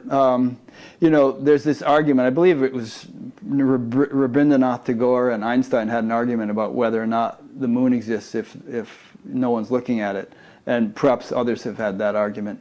And you're talking about the collective dream, and obviously there's some kind of more universal level to the dream than just our individual perspective, or otherwise the world would be complete anarchy and chaos.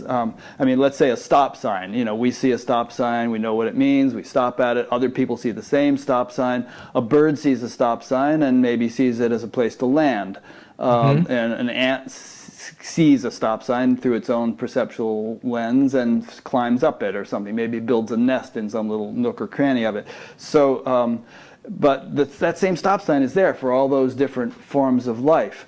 And if we all go to sleep at night and nobody's looking at the stop sign, we wake up in the morning and it's still there.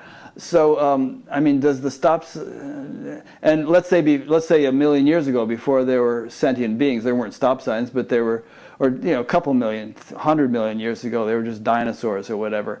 Those dinosaurs perceived the world very, very differently than human beings now perceive and understand it, and yet the world worked perfectly well then. The ferns and whatever else were growing had the same, cellular structure that ferns now have, and performed photosynthesis, and there are all sorts of laws of nature that were operative that nobody understood because there wasn't anybody around to understand them, and yet the whole thing unfolded and got us to the point where we are now, where there are people who have enough sophisticated understanding and instrumentation and systems of gaining knowledge that we understand a lot of stuff which dinosaurs couldn't understand.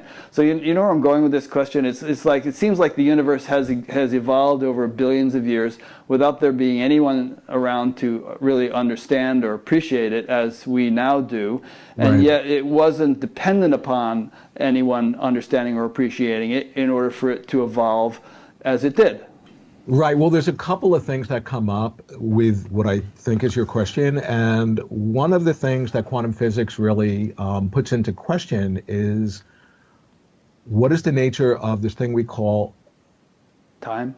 Time. I think of John Wheeler, who says, he says, time is in trouble today. And so this whole idea of time, you see, quantum physics is pointing out that enfolded within the present moment is both the past and the future. We typically think that the past is causing the present to manifest a certain way, and that's true to a certain degree, but quantum physics is also saying, but the potential futures are actually extending themselves backwards in time through the present moment, and they're influencing the present moment too. So both the past and the future are enfolded within the present moment of time. And not only that, but in this present moment of time, when we think about the past, that the past doesn't exist according to quantum theory in this concretized, objective way.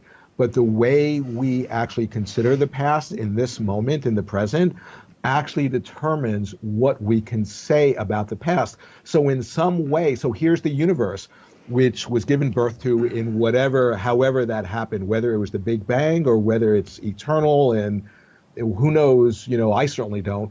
But the idea being, so here we are, these billions of years later, as observers who are observing this universe, and we're observing backwards in time as we even think about the past. We're somehow, it's like completing the circle and giving, in a way, this tangible reality to what happened then, even though we've come in linear time after whatever happened by us observing it or thinking about it. We're, in a sense, helping to create it to have a certain manifest past. So there's one final thing. Quantum physics is saying, in this moment, when we think of the past, unlike classical physics, which had one particular past which led up to this moment, quantum physics is saying, no, it's polyhistoric. There are multiple pasts that could have informed and created this very moment, and the act of observing in this moment actually conjures up the particular past. It's a function of our observation in this very moment. So the idea being that the idea of past and future, because quantum physics is a timeless theory, that it doesn't even have as part of the equation something happening over time, because there's only the now moment. There's only the moment of observation. Okay, so it really revisions the whole idea of what actually is this thing we call time. Okay, but it's still, to my mind, it seems to me that there's a sort of a deeper template or reality that is not incumbent upon anyone's perception in order for it to exist, or that there's a sort of a intersubjective agreement about so-called outer reality. Let's say there are probably millions of civilizations which are able to perceive the Andromeda galaxy throughout our galaxy and perhaps other nearby galaxies, and they all see it there. And they have no way of communicating with each other or anything else, but there's this sort of intersubjective agreement that there's the Andromeda galaxy, it's exerting certain gravitational pull on the Milky Way and other nearby galaxies and so on. It just seems to me that it kind of, I can't wrap my head totally around the notion that subjective experience or perception is entirely responsible for bringing the universe into manifestation. No, but it's not, if I can jump in, it's not entirely responsible, because there's sort of like this interfacing or this like cooperation. There's something out there, seemingly outside of us. What I'm pointing at and what quantum physics is saying is that it just isn't objective. You can't think of it as an object separate from us as subject, that there's some sort of interfacing that we're doing. So it's not just entirely dependent on us, as that's part of the equation. So in the same way, people who think, oh, well, if I think this means a certain thing, well, then it means that way. Well, it's not that simple, because here's nature. It's going to give its own answer, and it's not fully dependent on the questions you ask or the how you're interpreting or the meaning. That's only part of the equation. There's like this collaboration between, outside seeming nature and inside of our own mind. And I guess another idea that comes up with your question, what quantum physics is showing is that this universe, every moment, is like actually refreshing itself every moment, in and out of the void, in and out of the implicate order. And it looks like it's a continuous world because it has a seeming continuity. But quantum physics is saying, no, each moment it's simulating itself with like a slightest little change, but we don't notice that. But it's like every moment is a new, refreshed universe, instead of, because, even your struggle, which I go through my own version of that same struggle, Rick, the idea of how do you wrap your mind around, that there not being objective universe and that our perception is influencing. Well, that's an expression of how deeply pervasive the classical point of view. It's like really insinuated itself so deeply into the collective unconscious, and that, that because it's the lens that we view everything. And by the, what quantum physics is saying is by the creative power of the mind, when we view things in a certain way, then that's actually going to influence the whatever we're observing to manifest that way, which proves to us our point of view, like I was describing, in a feedback loop that's self-perpetuating, whose source is our own mind. And all that I'm saying is that that's happening 24/7 every moment with everyone, but most of us are doing it unconsciously in a way that is resulting in the incredible destruction that we're seeing in the world. And all that I'm saying is, what about if we just become awake to what actually we're all doing and what actually our nature is and what actually our creative power that we're using 24/7 anyway, but what if we actually do it consciously? That's, in a sense, what the whole point of my book is. Okay, well, let me throw a couple more at you. There may have been a time when everybody thought the world was flat. That didn't make the world flat. Didn't right. matter what people thought. Right. Or this one. I mean, let's say that we somehow get everybody in the world to agree not to look at the moon. Does the moon cease to exist? Yet there's still tides. The tides are happening. So the moon's doing something, even though nobody is perceiving it or looking at it. So I mean, how do you respond to those kinds of objections? Yeah, no, and those I appreciate those objections. And in a way, I'm an empiricist just in my own life, in that, like I was saying before, I don't take people's words for it. And all I know is that if I look at the moon and I look away, and then I look at the moon again, it appears to me as if it's been there the whole time, even when I wasn't looking. Mm-hmm. That's the data, that it certainly seems as if it's really there. Yeah. And I'm not just assuming as an element of faith going, oh no, well, it's really not there. I mean, I'm still deepening my inquiry into it. So I guess I'm not even sure how to answer your question, but I appreciate, you're actually giving voice to like a profound inquiry into really taking seriously what quantum physics is saying and trying to say, well, what about this and what about that?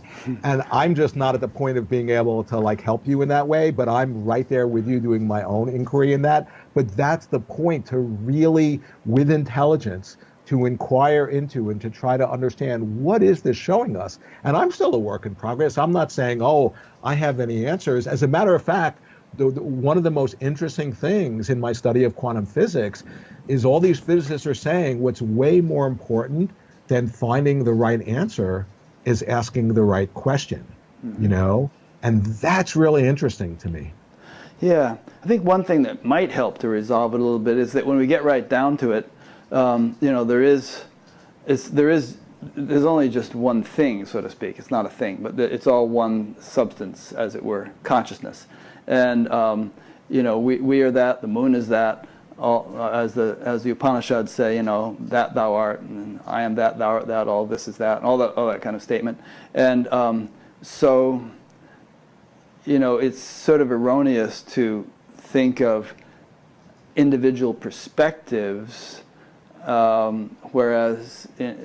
because ultimately we're all just kind of like lenses through which the same light is shining. Apertures, right. Lights. And if I could just say something, because that ties into the Wetiko idea, because one of the things about Wetiko, so it's this psychic blindness, it's a virus of the mind that influences our perceptions and how we place meaning on reality. And one of the things it feeds off of, or the primary thing it feeds off of, is fear and polarization and separation. So as an example, if I see like whatever politician, and if I see, oh, they're really evil or bad, or oh, they have Wetiko, and if I think that they have Wetiko and I don't, then that perspective is an expression that I've fallen under the spell of Wetiko by otherizing them. So the idea is to the extent that we see other and separation, that is to be feeding, Wetiko, which is, and that will just elaborate itself over all the dimensions of our experience into the evil that's playing out in our world. So the point is, going back to what you were saying, is sort of seeing that singularity, seeing that oneness, because quantum physics is saying, there's no such thing as discrete, independent, intrinsically existent objects or things. There's actually no thing, there's nothing. That's the emptiness out of which everything is emerging. And the emptiness and the forms, like the Heart Sutra says in Buddhism, the form is emptiness. Emptiness is form. They're inseparable. And actually to see that is to really to have that attitude. That's the coincidence of the opposites that I was talking about in alchemy before. And that's actually to dissolve Watiko and to begin to see that oneness, that interconnectedness, but that oneness, it embraces the multiplicity.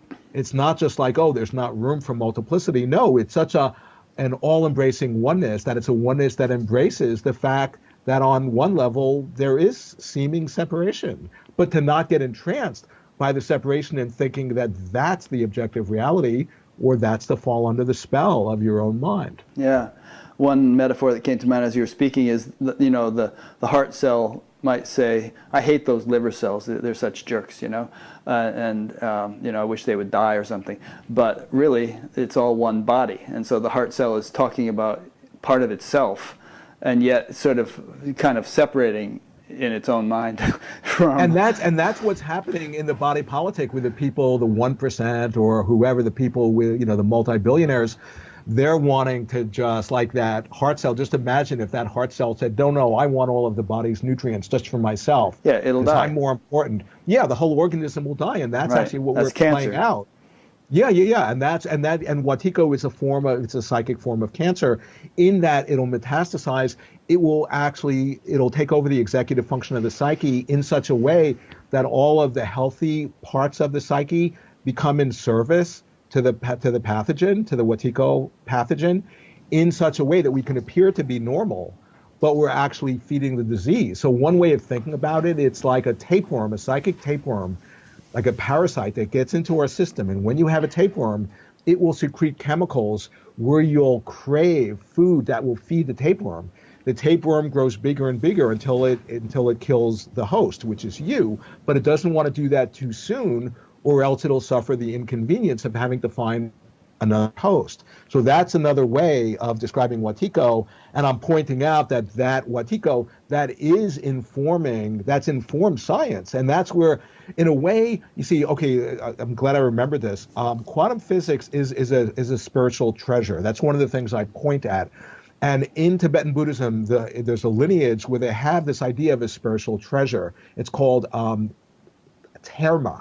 And terma, it's actually not just a woo-woo fairy tale thing. It's actually studied by scholars that, the great enlightened energy, it would actually plant in the universe these hidden treasures or these teachings or objects that had blessing power.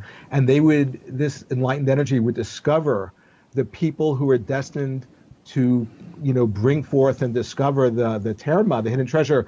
Centuries later, the person destined to discover it would find the hidden treasure at exactly the right moment when it was needed, when there was a one-sidedness, when there was an unconsciousness in the community, and the person would discover the hidden treasure, and that would help people to remember and to get back in balance and to wake up. Well, I'm pointing out, now I have no authorization to say, oh, that this is a terma, that's a hidden treasure. I'm not authorized at all to do that. But what I am authorized to do is just to point out everything I know about terma and everything I know about quantum physics. From all indications, quantum physics seems to be a modern day form of a terma that our species has literally dreamed up into manifestation through the medium of science to help us get more in balance and to awaken the incredible creative power that we have in us that we've been unconscious of. Yeah, I'm glad you brought that up. That kind of jumped out at me when I was reading your book. The idea that there are ideas or facets of knowledge that are inherent or in the fundamental nature of the universe that are just awaiting the emergence of someone who is capable of appreciating and understanding and expressing them. And I think that happens in so many different fields. I mean, so many great composers have said that they didn't feel like they composed anything. They just almost took notation of some beautiful symphony that came through.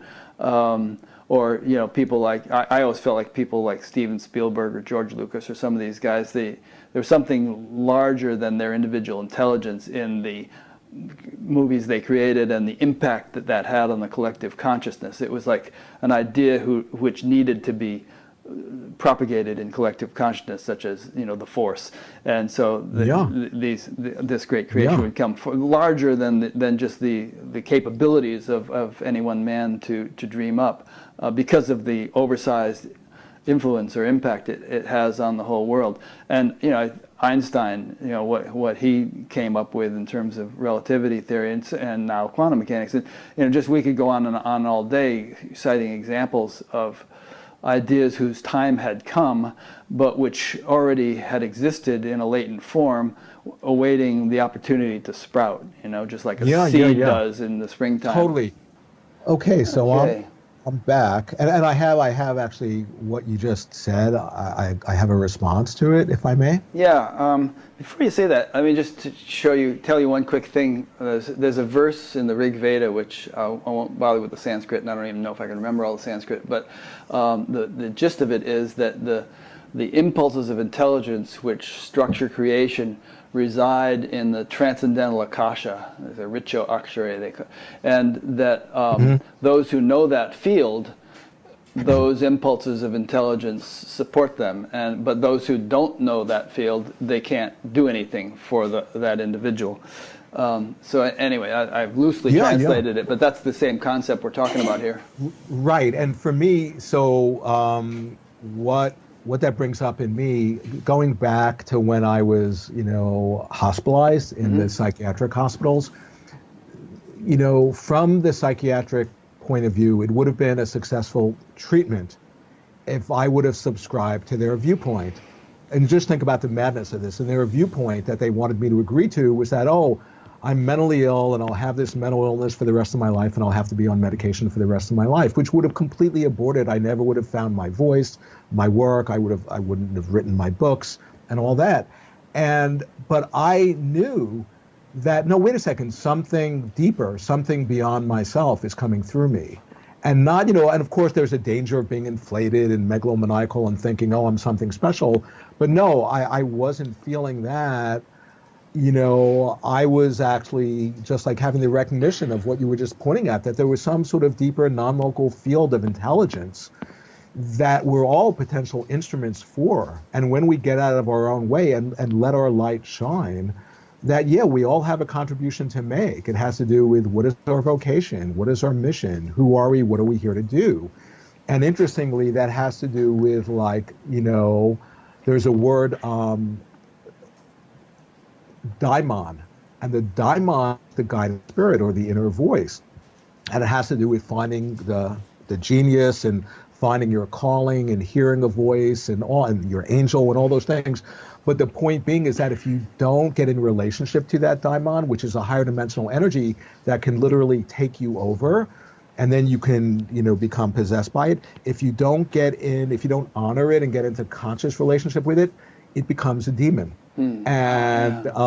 So the idea being that we all, and the daimon has to do with the calling, and the calling has to do with a shaman. A shaman, somebody never in a million years, if they were in their right mind, would decide to become a shaman. I'm going to shaman graduate school, or taking a weekend workshop and I'm getting certified as a shaman. It doesn't work that way. You get called by the spirit, by some higher dimension, higher dimensional energy. And if you don't assent and agree and cooperate, that's when you can get sick and die. And so one way of understanding my experience, and a lot of our experience, is that like some sort of like this daimonic energy, this spirit called me through my suffering, and I was either going to just split off or become possessed by the pathology of it. Because with awakening, there's always a combination of pathological elements and healthy elements, because it's our abuse and trauma and wounding that catalyzes the awakening, But the point is to more and more just identify with the healthy part and then let the pathological part just naturally fall away. And so the idea being is that, when that daimon, which is the calling of the shaman, of the healer, of the creative artist, you need to really honor that and in a way offer yourself to be an instrument for that. And that's what I keep on talking about, being creative, to let something higher than your own conscious ego come through. That's going to be healing for you, and it's going to be of benefit for other people. Yeah.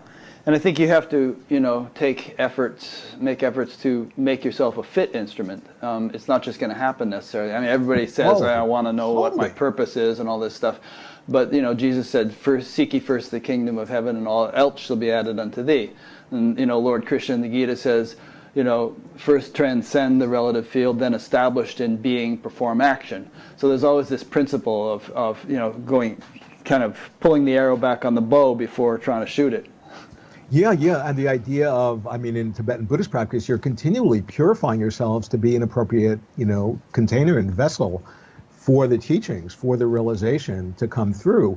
But the interesting thing, that verse you just quoted, like to seek ye first the kingdom and then you'll get everything. Yeah. He didn't say, when you find the kingdom, you'll get everything. He said, seek ye first the kingdom. And the idea being, it's the seeking itself. It's the turning our intention towards prioritizing, the spiritual point of view of like, who are we? That itself, in a sense, becomes not just a means to an end, but that itself becomes the end itself. That's very interesting. Yeah.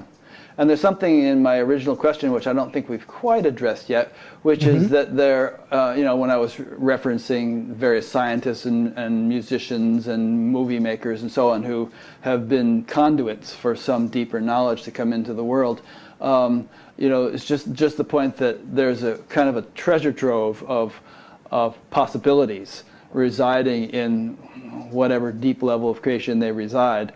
And speaking in terms of our current situation, I'm quite sure that there are solutions to every problem which faces humanity in environment, health, and economics, and every other field you could consider. But how do we access those things, and how do we become conduits for those solutions?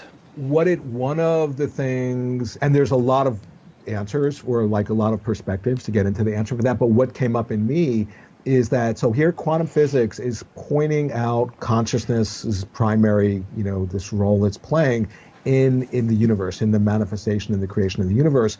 And one other way of saying that is that, so the opposites, here's matter, here's the physical world, here's matter, and here's mind, that you begin to realize, oh wow, similar like when you have a dream and you have lucidity in a dream, when you have that lucid moment, you realize you're inside of your psyche, that this world is, in a sense, psyche. Mm-hmm. And so this world, in a sense, is a reflection of what's going on inside of us.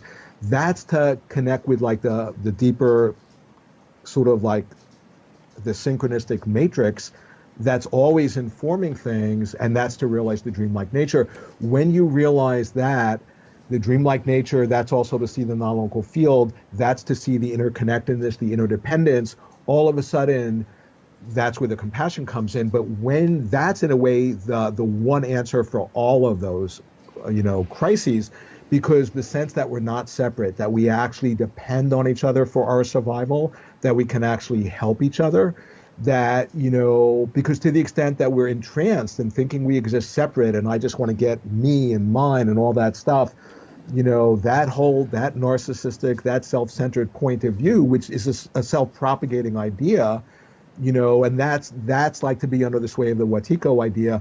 But the whole sense of actually seeing the true nature of the situation, which is that that there is no separation. It's not like we have to create that. We just have to recognize that is the nature of our situation. I would say that's like the fundamental solution, because out of that, then everything changes. It's kind of like this. It's kind of like, say you have a big mess and you're typing on your computer and everything's coming out wrong. Well, if your fingers are one finger to the right, it's going to look like an unbelievable disaster. And oh my God, the solution is going to be so unbelievably challenging and difficult. But the solution is just to move your fingers one key over, and then everything just magically, it resolves. It's a similar thing to us, that we actually have been entrained to have like this mistaken idea of who we are. And that's, in a sense, what my work in Watiko, with what work with quantum physics is actually helping to unlock. Yeah, one thing I liked in your book is the references, I guess, from Wheeler and others, that fundamentally nature is very simple, and the deeper you go, the simpler it gets. And if that is true, then ultimately the solutions to all the problems are not going to be complex. The ultimate kind of core to all solutions is going to be simple. Latch onto that, and the complexities will kind of fall into place, like you said with the keyboard, shift thing. That which seemed impossibly complex and insoluble and intractable will all of a sudden seem like, oh, this makes sense. We can do this. And you see, the thing is, if there's any one person who does that, who integrates sufficiently to the point where they connect with their nature of the mind or ordinary mind or whatever word you put on it, and they really embody that and have stabilized that realization, and then hanging out with other people who also have that same experience, it's contagious. In the same way that Wetiko is contagious. When you have these insights, it creates a contagious field that gets really potentiated for more synchronistic phenomena to happen, for more this realization, for more healing to happen. And like a perfect image to express that, say if you're in a dream, right, at night, and say if you, as the dream ego, have the realization that you're dreaming and you have lucidity, okay, that's one thing. But imagine then if other of your dream characters in the dream also have that realization of, oh, wow, we're having a mass shared dream, and you come together and hang out and you contemplate, oh, wow, what are we discovering? Well, I would imagine you would say something like, wow, we're discovering that this dream world we're in, this universe, is actually, it's nothing other than we're dreaming it up moment by moment into materialization to manifest the way it is. And as we more and more deepen our understanding of that, we can get in phase with each other and change the way this dream is happening. Now, I'm describing a night dream, but that's totally applicable to the waking dream. When more and more of us hang out with each other and connect with our true nature and connect with that genius that we have to actually consciously call forth and create reality in a way that's more in alignment with who we are, and we could connect with other people, we can activate the collective genius where the whole is greater than the sum of its parts in a way where we can, in a real way, change the world. And that's quantum physics is saying that's within the realm of the possible. And to entertain even that's possible is so inspiring for people, because one of the deep dangers in our day and age is to fall into despair and pessimism and depression, and then we're unwittingly feeding the very darkness that we're experiencing out there.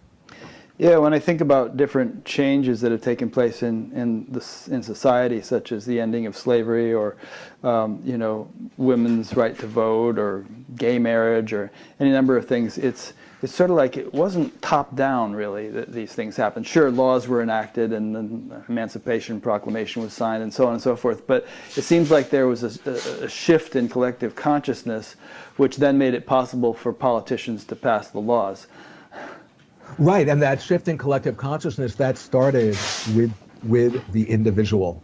So when you get really down to it, like historically, and you study this stuff, it's not just like, oh yeah, this law really changed things. No, like you were saying, it's a function of a change in consciousness, but that change in consciousness started in each individual person. Exactly, right. And that's really, I think, an important point, because that's like really pointing to each and every one of us the profound importance of us doing our own inner work, both psychologically and from the spiritual point of view, and that us doing that is non-locally having an effect on the whole field. Yeah, I mean, expecting the government to do something that's going to change the whole society is kind of like expecting to make a forest green by spray painting it, by flying airplanes over it, with green paint. But really, each individual tree has to become healthy, and then boom, you have a green forest. Yeah, no, that's absolutely true. And so that's where, like for example, with like the Wetiko idea or the quantum physics idea, it's really pointing at the profound importance of any one of us, sort of, however you say it, owning our shadow, or seeing the dreamlike nature, and And and I want to point out the thing with Watiko, it's a Native American term, but every spiritual tradition Has something like that. Yeah. they have something like that. I mean, that's what makes them this wisdom tradition, is if they have a symbol system pointing at Watiko, because Watiko, being that it works through the blind spot, through the unconscious, it can only operate via the shadow. In other words, as long as it's not seen. Just like a vampire. When the light comes up, vampire has no power. The same thing when you see Watiko, how it operates out in the world through the non-local field, through our reactions to the evil we're seeing out there, and through our own mind. When you actually add consciousness to how Watiko works, not only does it take away any power it has over us, but we then empower ourselves. So, it's kind of like I've had this recurring dream of like that I'll be like on the lookout for this vampire with a number of people. And there was one dream of these. It was the morning two of my teachers were coming to visit from Tibet. And I guess I was all excited, and I got woken up by this incredible dream where we're searching for this vampire that's amidst us, and I see him and I recognize him. And I start saying like, oh yeah, no, I think we're all chanting Bela Lugosi, the guy who played Dracula. Yeah, Robert Pattinson for that matter. Okay, yeah, and I see the vampire, and I try pointing him out to other people in the dream, but no one else can see him. And in a way, I was realizing, and that dream was like 20 years ago, and I was realizing, oh, that dream is very alive in my psyche, and it's unfolding more and more. And as I gain fluency, and as I gain being able to articulate this stuff, I'm more and more able to turn people on to that vampire that I'm seeing, and that vampire is Watiko, and how it's operating, in each one of us. Like, to the extent I'm not writing as like, oh, there's this Watiko disease and I'm like a healer and I'm free of it. No, I've been infected with Watiko in every molecule of my body, but yet somehow I've had whatever, the strength or something to, in a sense, not only not be killed by it, but to more and more transmute it into something positive. And that's what enabled me to write my books. And that's like the deeper archetypal template for any of us, that, part of like the archetype of the shaman, what does the shaman do? They take on the illness of the community, of the client. They literally fall ill themselves. But if they're an accomplished shaman, they're able to gradually metabolize and assimilate and integrate and transmute that illness into healing. And then non-locally, the person, the client, or the community gets healed through the shaman doing that. The point is, we're all shamans in training, every single one of us. And that helps us to recontextualize our subjective experience and take it out of the realm of pathology and understand, oh yeah, there's a deeper spiritual process that we're all, and the shaman, that is the wounded healer. I just want to make that clear.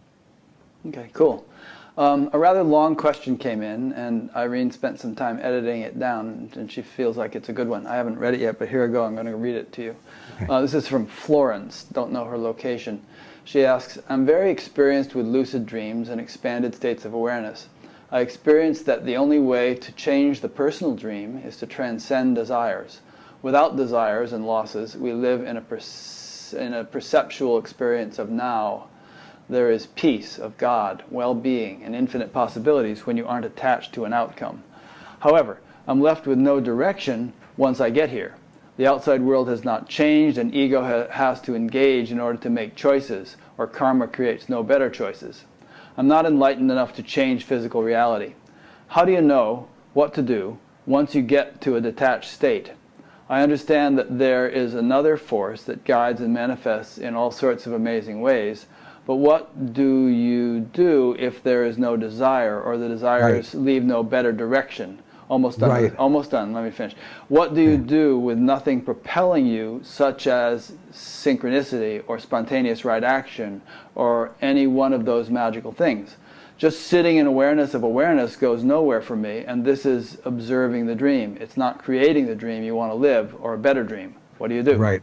Yeah, no, I really appreciate that question. And what it brings up for me is my own experience.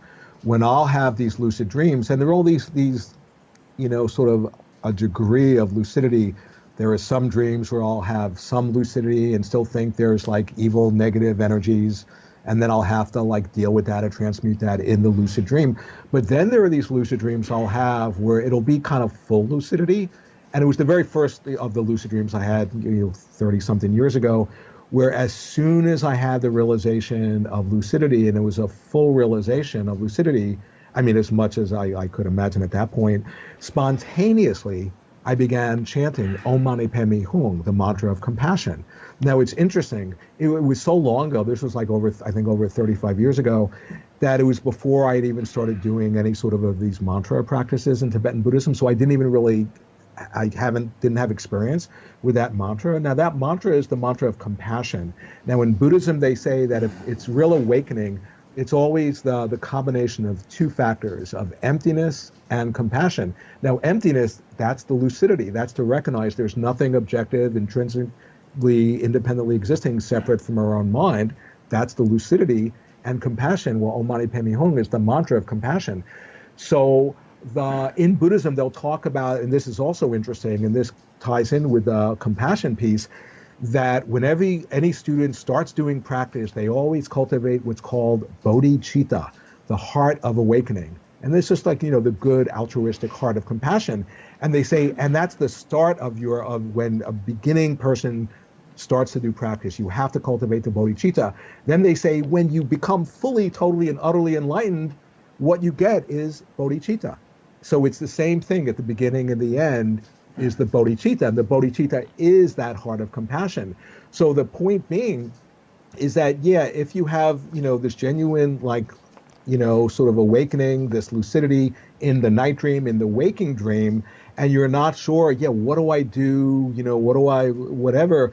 Well, the idea being that the energetic expression of that realization, if it's genuine lucidity, is compassion, is the bodhicitta. And then how do you express that? Well, how does that inform your behavior? That's up to you. That's where you need to get creative. But, just the whole question I really appreciate, but it just, I was flooded with, that has to do with bodhicitta and compassion. And then I imagine, at least in my imagination, that will inform what there is to do in each and every moment. Mm. Yeah, I just want to add, in case Florence finds it useful, that in my experience, there's a transition that takes place from feeling that one is an individual and as such one is in control of what happens, to kind of the other pole where one realizes that one is not an individual or is much more than an individual, and something else is predominantly in control. There's a Vedic phrase, Brahman is the charioteer. So, going from I am the charioteer to Brahman is the charioteer, Brahman being cosmic intelligence or universal intelligence. And this transition doesn't happen overnight, doesn't happen with a snap of your fingers. It takes time, and as it progresses, there can be vacillation and sort of swinging to, the ease of having Brahman be the charioteer to the difficulty of holding the reins yourself. And one kind of swings back and forth, and that can be very uncomfortable. But as time goes on, it eventually shifts, and there's a sort of a fluidity or an effortlessness to life. And there's still going to be, individual little things cropping up here and there, but they become much more in the back seat, and the sort of the cosmic flow of things becomes much more characteristic or predominant in your life. So it's a matter of culturing, this, and through whatever practice you find effective, and having patience, and just kind of keep on keeping on. Can I say something? Yes, please. Yeah, go ahead. What you said, Rick, was so great. I just loved it. It made me one association is because I have so many people who say, I have these lucid dreams, and then I can control the dream. And right away I get, they're not really having lucidity if they're controlling the dream. Because who's the you who's controlling the dream? Yeah. Like, if really lucid, that's what you see through. That the you who you've been having an identification with, that's just a model for who you are. That's not who you are. So what I would point out to them is, it's not like that you're able to control the dream. What you're able to control is yourself. Yeah. And I would say that if you, the individual, are controlling the dream, whether a night dream or the daydream that we're all having, then you're in trouble, because the Yeah, the totally. the intelligence of the you is extremely small compared to the intelligence governing the universe. So it would be nice if that intelligence were, running the show, and you were just sort of you were just along for the ride, not Right. isolated from Totally. that. Totally. Totally. And that was why, like when I was saying before, like with the quantum physics book, when I would look at it, I would be like, wow, like who was the author of this? Because it literally felt like some sort of like intelligence was just, that was way smarter than me was coming through. And I was just offering, in a way, I was offering myself as a vessel for this information to come through. And coinciding with that, I also had a strange feeling a lot. And the feeling was I could imagine the people who would get to, in the future, would get to be the readers of the book. And I was feeling, and whether this was total hallucination, I'm willing to own that. Um, I was imagining they were literally dreaming me up in the present moment that I was in to find the words to write into the book that they would want to read 10 years down the road. So that was just an interesting experience that I was having. Yeah, I kind of got that feeling as I was reading the book, and I'm not finished reading it, but I want to. And that is that I thought I could never write a book like this. Man, and I don't know Paul very well, but I don't think he's smart enough to write a book like this either. Yeah, totally not. Yeah, I know. I fully agree. Yeah. It's like, you kind of got inspired and something came through. Right. No, that's exactly what I'll say. I'll say stuff like I'll say to people, because I don't like tooting my own horn, but I say, yeah, like something came through this book. You should look at it, Yeah. Hey, just out of curiosity, how did Sting, the musician, find out about the book? Because you have a little quote from him: "The quantum revelation is mind-blowing." Yeah. So Sting, I've known him over maybe 12 years or 13 years or something like that. And he contacted me like one day. I'll never forget. I woke up and there was an email in my inbox from Sting saying, hey, I love your work. I'm backstage. He was, somewhere overseas giving a concert. And I remember that my girlfriend at the time, she thought, how do you know it's really Sting and blah, blah, blah. But we began corresponding, and then I've met him, a few times. And he's a big supporter of my work. He's endorsed the last 3 books I've written. Oh, that's cool. And we correspond a lot, and everything that I write, he'll read and all that. And yeah, I just feel really, really fortunate because I think so highly of him. He's a super amazing, beautiful, very intelligent guy. Yeah. Really talk about bodhicitta. I mean, I just feel like he's really, in whatever way he can, is here to serve. And I think when he connects with somebody who's doing work that he thinks is helpful, he'll do anything he can to support That's that. great. So I just feel really fortunate. Yeah, and you also have a foreword from Jean Houston, whom I'll be interviewing in a few weeks. So that's cool. It's a beautiful foreword too. Anyway, I really sound like I'm like big fan of yours here, and I am. I mean, I really appreciate what you've written here, and have appreciated this conversation. And I'm not here to sell people's books, but it's a good read if you're into this kind of thing, which I am, and or at least I try to be, like you, a layman who is not really a scientist, but who finds this topic fascinating. Yeah, and the thing I just want to say too, as a layperson, I'm not a physicist. So there's no, if I pick up a physics book and there's equations and math and all that stuff, that's not my thing. It's another language. Yeah, and I have there's one mathematical equation in the book, and it's 3 + 1 = 4. That's the one equation, and it's an alchemical maxim that I talk about. Yeah. But so it's totally for the layperson. And I have like a bunch of friends who are not scientists at all, and they're getting so psychoactivated because in a way the book is like a psychedelic. I openly talk about this in the sense that, if you're open to this sort of thing, it can really, by psychoactivating, it activates the psyche. It really can, like when you take a medicine, it really can expand your awareness. And I think, at least I hope that's what comes through the book. Yeah.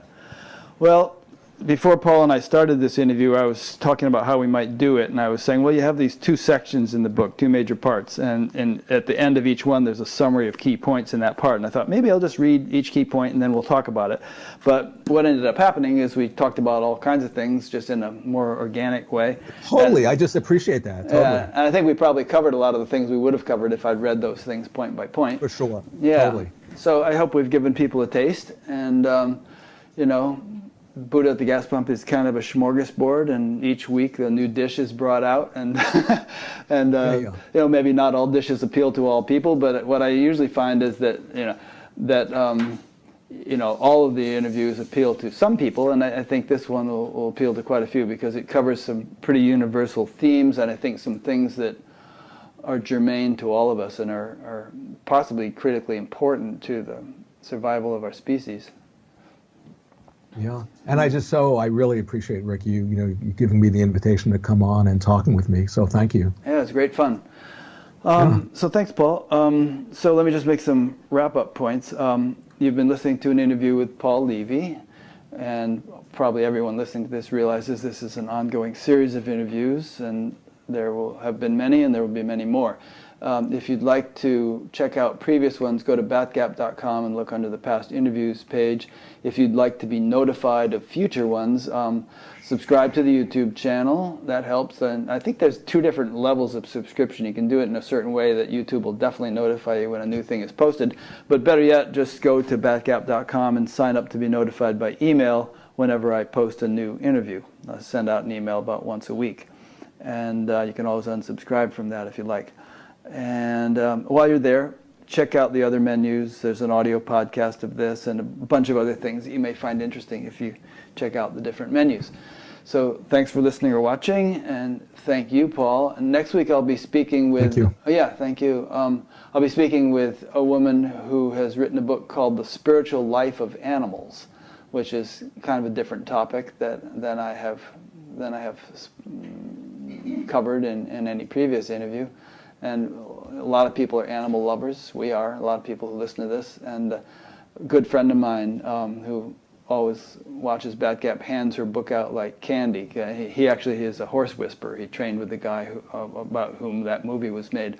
And so I'm kind of interested to dive into what she has to say, and that's what we'll do next week. So thanks again, and thanks for listening or watching. See you next time.